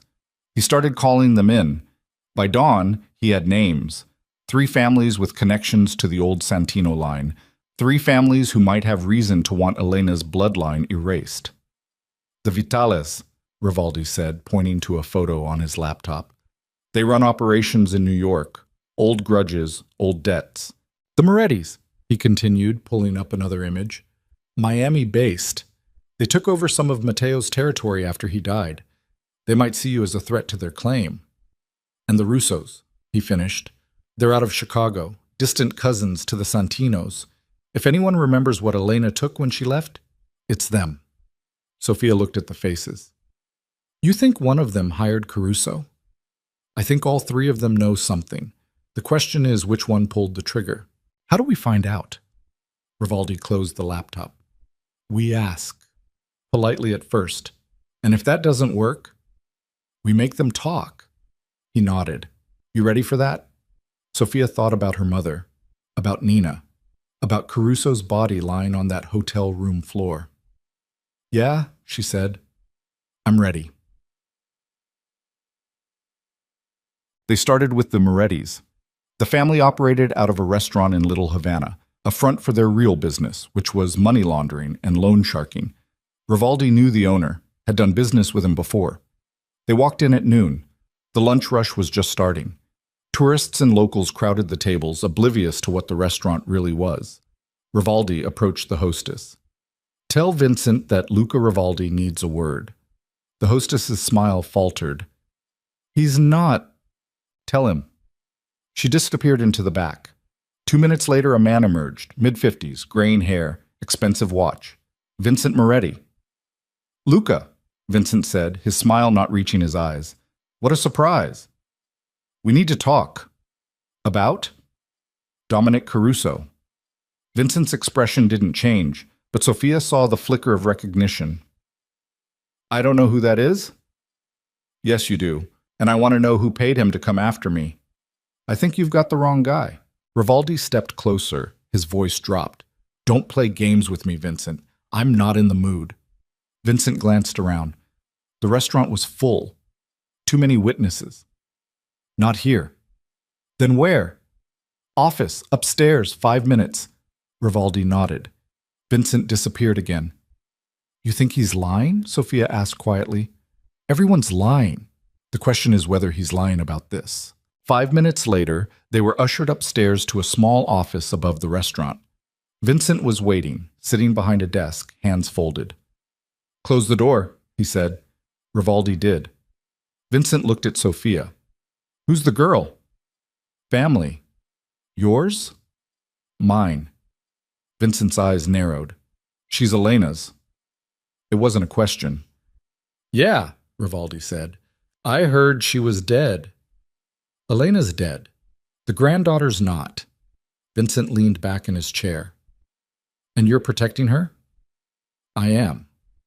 "Why?" "Because that's what family does." Vincent laughed. It was a bitter sound. "Family, right. You know what Elena did to us? To all of us?" "Enlighten me." She walked away from everything. From the obligations, from the debts. She took something that wasn't hers and disappeared. And you want to know why that matters? Because the Santino name used to mean something, used to command respect. And when she left, she spit on all of that. That was 40 years ago. And some grudges don't die. Vincent's gaze shifted to Sophia. You look like her, you know. Same eyes. Sophia said nothing. Did you hire Caruso? Rivaldi asked. No. Do you know who did? Vincent hesitated. I might. Talk. There's a price. Rivaldi's jaw tightened. Name it. The Russos. They're the ones you want. They've been asking questions about Elena for months, about what she took, about whether she had any family left. Why do they care? Because Elena didn't just run. She took something from the vault, something that belonged to the family, and the Russos think they have a claim to it. What did she take? I don't know. No one does. But whatever it was valuable enough to fake her death over. Rivaldi processed this. Where are the Russos now? Chicago. But they have people here, and if they sent Caruso, they'll send more. Then I'll deal with them. Vincent stood. Be careful, Luca. The Russos don't play. And if they think the girl knows where Elena hid whatever she took, they won't stop until they get it. She doesn't know. Doesn't matter. They'll make her talk anyway. Rivaldi turned to leave. Luca, Vincent called. One more thing. What? Elena's mistake was running. Don't make the same one. If you're going to fight the Russos, you fight to win, or you don't fight at all. Rivaldi didn't respond. He just walked out, Sophia following. Back in the SUV, Sophia finally spoke. What did my grandmother take? I don't know. But you have an idea. Rivaldi was quiet for a moment. The Santino family vault. It was legendary. Generations of wealth, cash, bonds, artifacts. If Elena took something from it, it wasn't small. Where would she hide it? That's the question. Sophia thought about the letter, the perfume, the life her grandmother had built in secret. Maybe she didn't hide it, Sophia said slowly. Maybe she destroyed it. Why would she do that? To make sure no one could use it against her, or against her family. Rivaldi glanced at her. That's a hell of a theory. It's what I would have done. He almost smiled. Yeah, it is. They drove in silence for a while. We're going to Chicago, aren't we? Sophia asked. No, they're coming here, and when they do, we'll be ready. How do you know they're coming? Because Caruso failed, and the Russos don't tolerate failure. They'll send someone else, someone better. And then what? Rivaldi's hands tightened on the wheel. Then we end this, one way or another. Trat. 3 days later, the Russos made their move. It started with a phone call. Anonymous. Threatening. Rivaldi listened, said nothing, and hung up. They want to meet, he told Sophia. Tomorrow night, neutral ground. Are we going? We are. It's a trap. Probably. Then why go? Because if we don't, they'll keep coming, and eventually they'll find a way in. This way, we control the where and when. Sophia's stomach churned. What if they kill us? They won't. Not right away. They want answers first. They want to know what Elena took, and they think you know. But I don't. Then we convince them of that. And if we can't? Rivaldi met her gaze. Then we make sure they don't leave that meeting alive. Okay. The meeting was set for midnight in an abandoned warehouse near the port. Rivaldi brought backup. 3 men Sophia didn't know, all of them armed, all of them loyal. They arrived early, set up positions. Rivaldi handed Sophia a gun. Stay close, he said. Don't engage unless you have to. And if things go bad, I run. I know. Good. At midnight, headlights cut through the darkness. 2 cars pulled up. Doors opened. 6 men got out. One of them was older, 60s maybe. Gray hair, tailored suit. He walked with the confidence of someone who'd never had to look over his shoulder. That's Marco Russo, Rivaldi murmured. Head of the family. Marco approached, flanked by his men. Rivaldi stepped forward to meet him. Sophia stayed a few paces back, her hand resting on the gun tucked into her waistband. Luca Rivaldi, Marco said. His voice was smooth, cultured. I've heard a lot about you. Wish I could say the same. Marco smiled. Let's not waste time. You know why I'm here. You want something Elena took. I want what's mine. It's not yours. It never was. Elena was a Santino. Anything she had belonged to the family, and when she ran, she became a thief. She became a survivor. She became a problem. Marco's gaze shifted to Sophia. And now, her granddaughter is my problem. She doesn't have what you're looking for. Then where is it? Gone. Destroyed. Take your pick. Marco's expression hardened. I don't believe you. I don't care what you believe. The tension crackled. Sophia could feel it. The moment before everything exploded. Marco's hand moved toward his jacket. Rivaldi's gun was out before Marco's hand reached fabric. Don't, Rivaldi said quietly. Marco froze. His men drew their weapons. Rivaldi's men did the same. Everyone was armed. Everyone was ready. You're making a mistake, Marco said. No, you are. I can have you killed, both of you, tonight. You can try.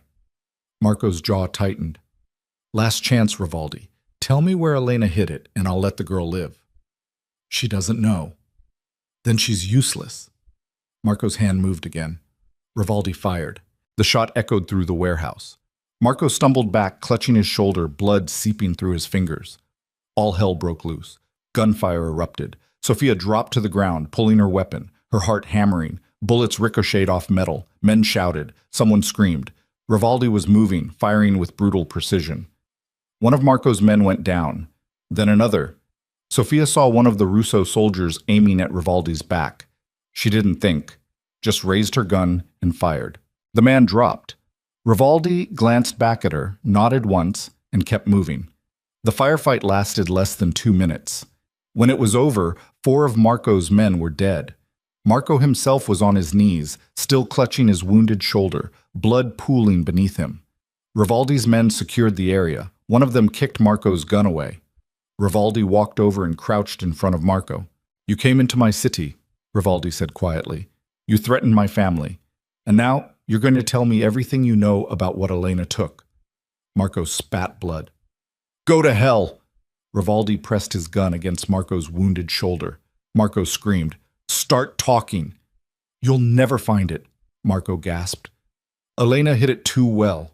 Even if you tear this city apart, you'll never... Rivaldi pressed harder. Marco's scream turned into a choked sob. Where is it? I don't know. Marco's voice broke. No one knows, that's the problem. She took it and she vanished and no one's seen it since. What is it? Ledgers, records, names, every deal the Santino family ever made, every politician they owned, every cop they paid off. 40 years of dirt. Marco's breathing was ragged. If those records surface, they don't just destroy the Santinos. They destroy everyone connected to them, including you. Rivaldi's expression didn't change, but Sophia saw the flicker of understanding. Elena hadn't taken money. She'd taken leverage, and she'd used it to disappear. Where would she hide it? Rivaldi asked. If I knew that, I wouldn't be here. Rivaldi stood, looked down at Marco. You're done. You go back to Chicago, and you tell whoever's listening that Sophia Vale is off limits. She doesn't have the ledgers. She doesn't know where they are. And if anyone comes after her again, I'll burn the Russo family to the ground. Understood? Marco said nothing. Rivaldi fired a shot into the concrete beside Marco's head. The sound was deafening. Understood? Yes. Good. Rivaldi gestured to his men. Get him out of here. They dragged Marco to his feet and hauled him toward the remaining car. The engine started. The car pulled away, taillights disappearing into the night. Sophia stood slowly, her legs shaking. She looked at the bodies, at the blood. Is it over? She asked. Rivaldi holstered his gun. For now. And the ledgers? We find them. Before anyone else does. How? He looked at her. You're Elena's granddaughter. If anyone can figure out where she hid them, it's you. Sophia's throat tightened. I don't know where to start. Yes, you do. Rivaldi stepped closer. You just don't realize it yet. He turned and walked toward the SUV. Sophia stood in the empty warehouse, surrounded by the aftermath of violence, and felt the weight of her grandmother's secret settle onto her shoulders. Somewhere, Elena had hidden 40 years of secrets, and now it was Sophia's job to find them, before someone else did. Sophia didn't sleep that night. She sat in the safe house, staring at the necklace Rivaldi had given her weeks ago. the small glass vial filled with the original perfume. The amber liquid caught the light from the window, refracting it into gold fragments across her palm. Rivaldi was in the next room, on the phone with someone, his voice low and controlled. She could hear fragments of the conversation, names she didn't recognize, plans being made, moves being calculated. He was always calculating. Sophia uncapped the vial and inhaled. The scent was the same as the bottle her grandmother had given her, floral, with something darker underneath, something almost bitter. Her grandmother had worn this scent for 40 years, knowing what it meant, knowing what it would cost. And now Sophia wore it too. She heard Rivaldi's footsteps behind her, felt him stop in the doorway. "Can't sleep?" he asked. "No." He walked over, sat down beside her on the couch. His knuckles were still bruised from the fight at the warehouse. A cut above his eyebrow had scabbed over. "We need to talk about the ledgers," he said. "I know. If we don't find them, someone else will. And when they do, I know." Sophia capped the vial and set it on the table. "But I don't know where to start. My grandmother never told me anything. She never even mentioned Italy, never mentioned Matteo. It was like that whole part of her life didn't exist." "Maybe that was the point." Sophia looked at him. "What do you mean?" "If she wanted you to find the ledgers, she would have left you a map, instructions, something." Rivaldi leaned back, his gaze distant. "But she didn't, which means she didn't want them found. Not by you. Not by anyone." "Then why keep them at all? Why not destroy them?" "Because they were her insurance. As long as those ledgers existed, she had leverage. No one could touch her without risking exposure." He paused. "But once she died, that insurance became a target, and you inherited it." Sophia's chest tightened. "So I'm supposed to just live with this hanging over me forever? Unless we find them first." "And do what? Destroy them?" Rivaldi was quiet for a moment. "Or use them." Sophia turned to face him fully. "Use them how?" "The same way Elena did. As leverage, as protection." His voice was steady. "Those ledgers contain 40 years of dirt on some of the most powerful people in the country. Politicians, judges, law enforcement. If we have them, we have control. That's not protection. That's a death sentence. Only if we're careless." Luca, think about it, Sophia. The FBI backs off. The Russos back off. Everyone backs off. Because if they don't, we burn them all. Sophia stood, pacing. "You're talking about blackmail on a massive scale." "I'm talking about survival. It's the same thing my grandmother ran from." "No." Rivaldi's voice hardened. "Your grandmother ran because she was alone. She didn't have anyone to protect her. You do." Sophia stopped pacing, looked at him. "You. Me. And what happens when you decide I'm more trouble than I'm worth?" Rivaldi stood, closing the distance between them. "That's not going to happen." "You don't know that." "I do." His gaze was unwavering. "Because I made a choice the night I found you at that restaurant. I chose to protect you, and I don't go back on my choices." Sophia wanted to believe him, wanted to trust that the man standing in front of her, the man who'd taught her to fight, who'd pulled her out of one life and shoved her into another, actually cared, but trust was a luxury she couldn't afford. "I need to think," she said quietly. Rivaldi nodded. "You've got until morning, then we start looking." He walked back to the other room, leaving her alone with the vial and the weight of a decision she didn't want to make. They are asleep. Morning came too quickly. Sophia woke on the couch, sunlight slanting through the windows. Rivaldi was already awake, sitting at the dining table with his laptop open, papers spread across the surface.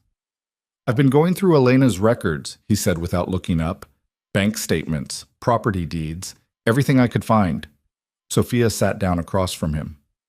"And?" "Nothing obvious.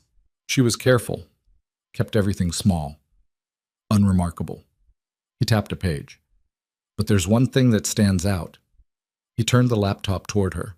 On the screen was a property record, a small storage unit in Hialeah, rented under the name Elena Vale. The lease had been paid in advance for 50 years. Sophia's breath caught. "When did she rent it?" 1981, 3 months after she faked her death. "That's where it is." "Maybe. Or maybe it's the decoy. A place for the family to look while the real hiding spot stays buried. There's only one way to find out." Rivaldi closed the laptop. We go today, now, before anyone else thinks to look. Sophia nodded. Let's go. The storage facility was in a rundown part of Hialeah, surrounded by chain-link fences and security cameras that probably hadn't worked in years. Rivaldi pulled up to the gate and punched in the access code he'd obtained from the rental company.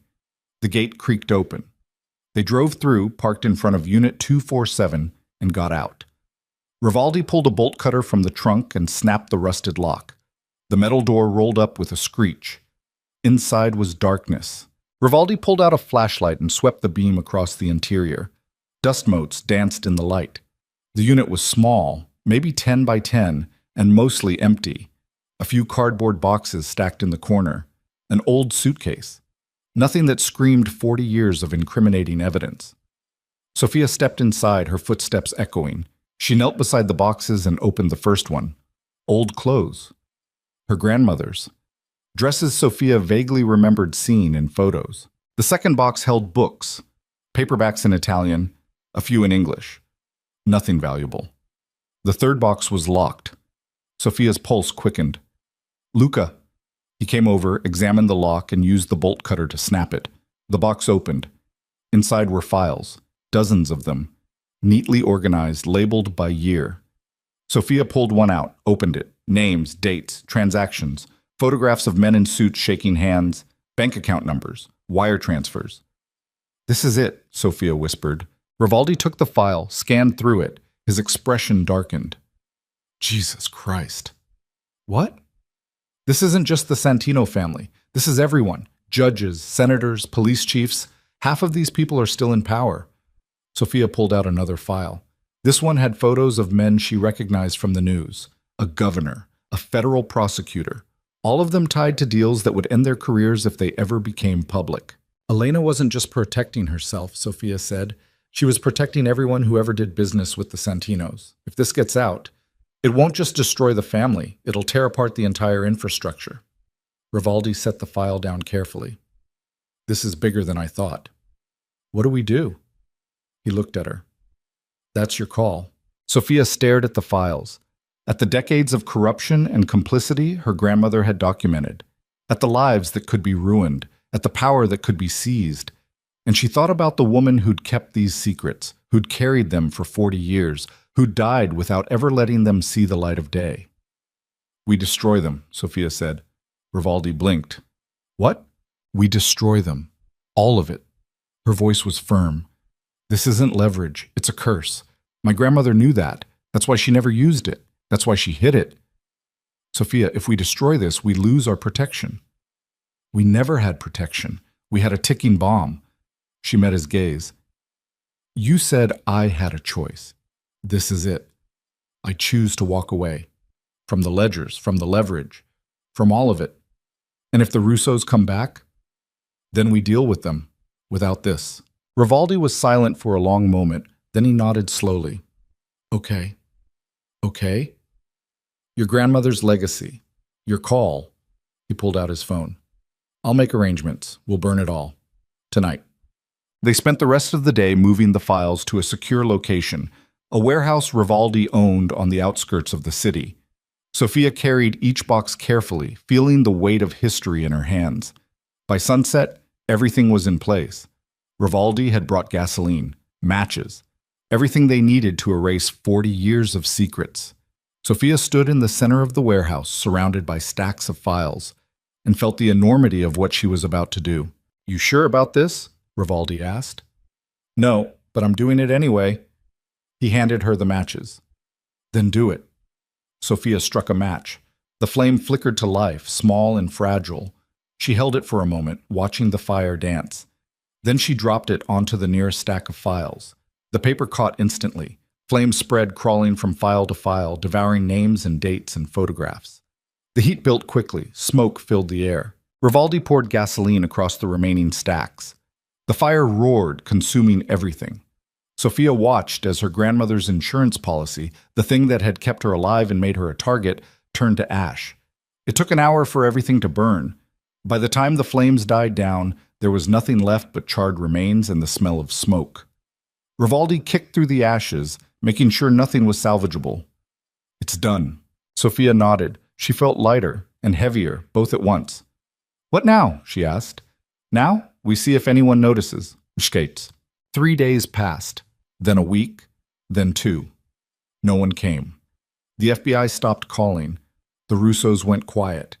Even the whispers Rivaldi's contacts had been hearing dried up. It was as if the entire world had collectively decided that Sophia Vale wasn't worth the trouble anymore. On the 15th day, Rivaldi took Sophia to the hospital. Her mother had been moved to a private facility, the kind with gardens and quiet hallways and nurses who actually cared. Rivaldi had arranged it before she died, but Sophia hadn't known until now. They walked through the grounds in silence. The air smelled like jasmine. The sun was warm on Sophia's skin. This is where she spent her last days, Rivaldi said. I wanted her to be comfortable. Sophia stopped walking. Why didn't you tell me? Because you were barely holding yourself together, and I didn't want you to feel like you owed me anything. I do owe you. No, you don't. He looked at her. I did this because it was the right thing to do, not because I expected something in return. Sophia's throat tightened. I don't know how to thank you. Then don't. He gestured to a bench beneath a tree. Sit with me for a minute. They sat. Sophia looked out at the garden, at the flowers her mother would have loved. I'm sorry I wasn't there, Sophia said quietly. When she died, I should have been there. She knew you loved her. That's all that matters. Is it? Yeah, it is. They sat in silence for a while. Then Rivaldi spoke. What are you going to do now? He asked. Sophia had been thinking about that question for days. I don't know. Go back to work, I guess. Try to build something normal. You think that's possible? I have to try. Rivaldi nodded. What about us? Sophia looked at him. What about us? You're still tied to me, to this world. Even without the ledgers, people know who you are, what you represent. I know. So what does that mean? Sophia took a breath. It means I stop running. I stop hiding. I figure out how to live with what I am, and I do it on my terms. That's not easy. Nothing about this has been easy. Rivaldi almost smiled. No, it hasn't. He reached into his jacket and pulled out the necklace, the one with the vial of perfume. He handed it to her. Keep it, he said. Or don't. Your choice. Sophia took the necklace, felt the weight of it in her palm. She thought about her grandmother, about the woman who'd worn this scent while building a life in the shadows. And she thought about the woman she was becoming. Not Elena, not a victim, something new. I'll keep it, Sophia said, but not as a reminder of what I lost, as a reminder of what I survived. Rivaldi stood. Then you're going to be fine. You think so? I know so. 1 month later, Sophia stood on the deck of a yacht, miles off the coast of Miami. The ocean stretched endlessly in every direction, the water so blue it hurt to look at. Rivaldi stood beside her, hands in his pockets, watching the horizon. You ever been out here before? He asked. No. It's peaceful. Makes you realize how small everything else is. Sophia looked down at the water. Why did you bring me here? Because I wanted to show you something. He pulled a small box from his pocket and handed it to her. Sophia opened it. Inside was a key. What's this? A place. In Coconut Grove. Near the water. It's yours. Clean title. No strings. Sophia's breath caught. Luca, you said you wanted to build something normal. This is your start. I can't accept this. You already did. He closed her hand around the key. I'm not asking you to stay with me. I'm not asking you for anything. I'm just giving you a choice. A real one.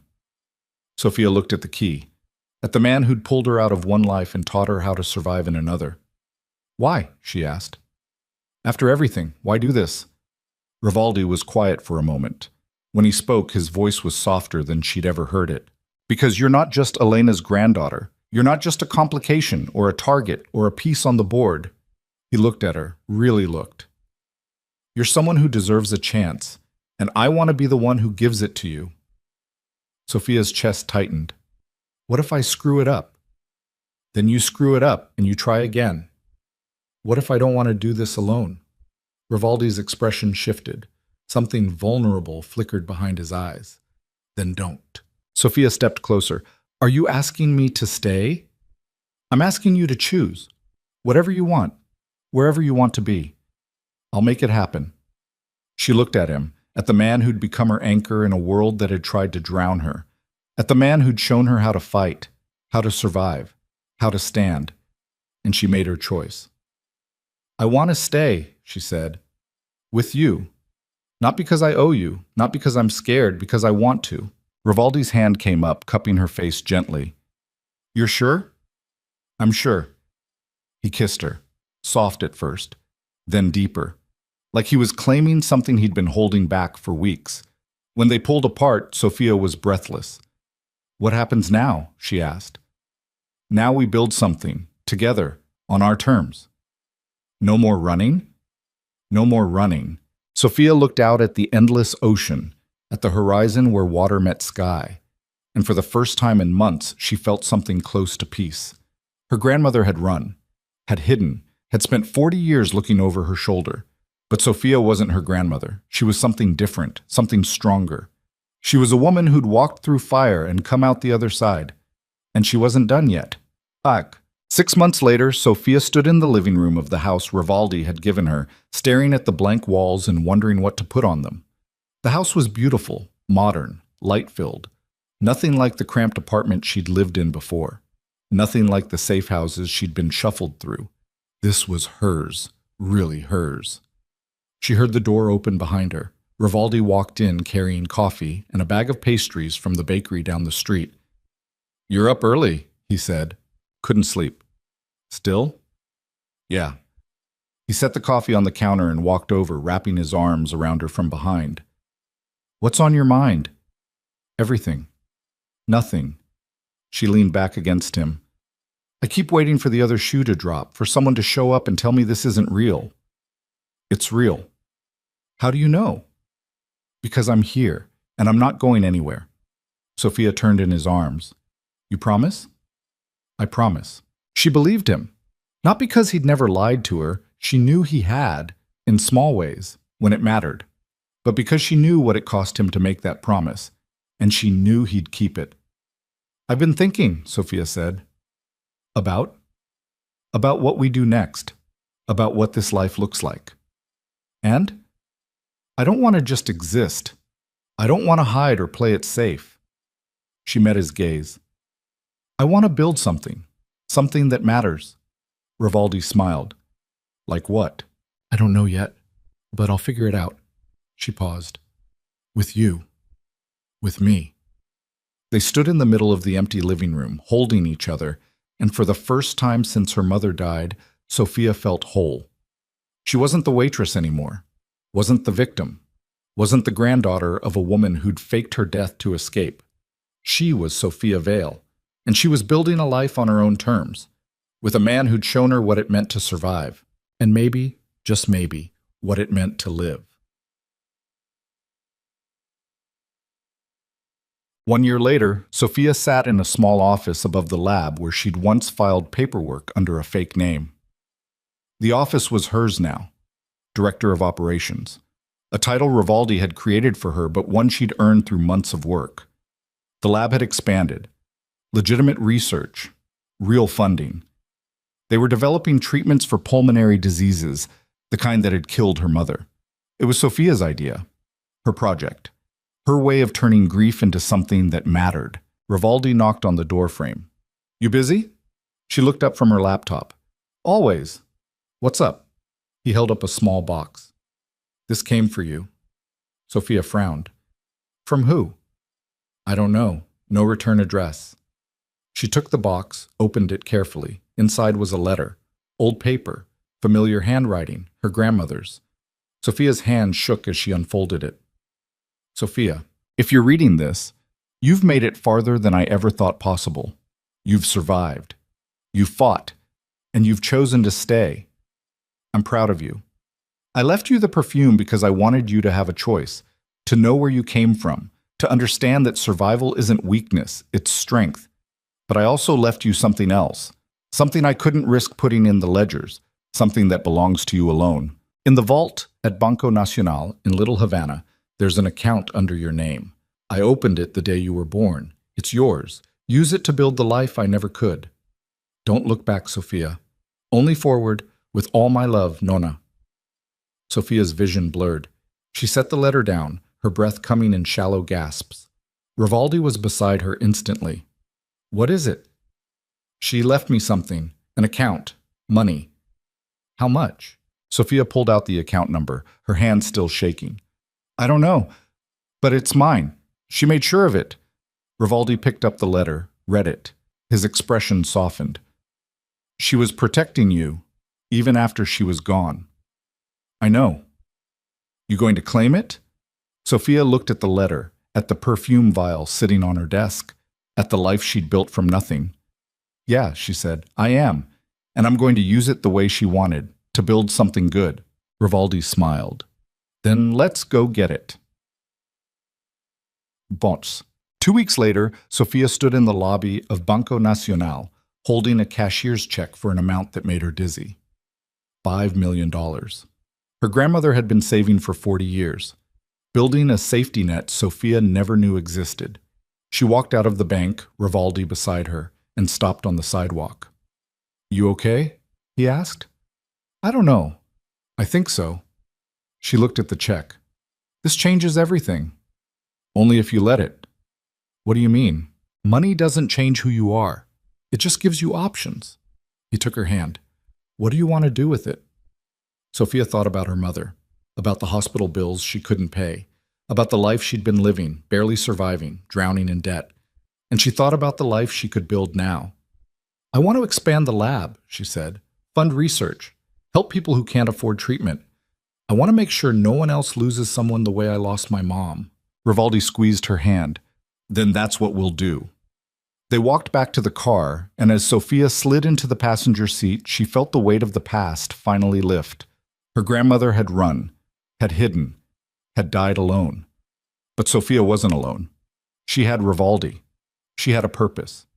She had a future. And she was going to make damn sure it was worth everything it had cost. Sig. 3 years later, Sophia stood on a stage in front of 200 people, doctors, researchers, patients, at the grand opening of the Elena Vale Research Center. The building was state-of-the-art, fully funded, dedicated to finding cures for pulmonary diseases. Sophia's mother's name was engraved on a plaque in the lobby. She stood at the podium, looking out at the crowd, and felt the ghost of her grandmother's hand on her shoulder. This center exists because of a woman who taught me that survival isn't just about staying alive, Sophia said, her voice steady. It's about choosing what kind of life you want to live, and fighting for it, every single day. The audience applauded. Cameras flashed. Sophia stepped down from the stage and walked straight into Rivaldi's arms. You did it, he murmured. We did it. He kissed her forehead. Your grandmother would be proud. I hope so. They walked out of the building together into the Miami sunlight, and Sophia realized something. She wasn't running anymore, wasn't hiding, wasn't waiting for the next disaster. She was living.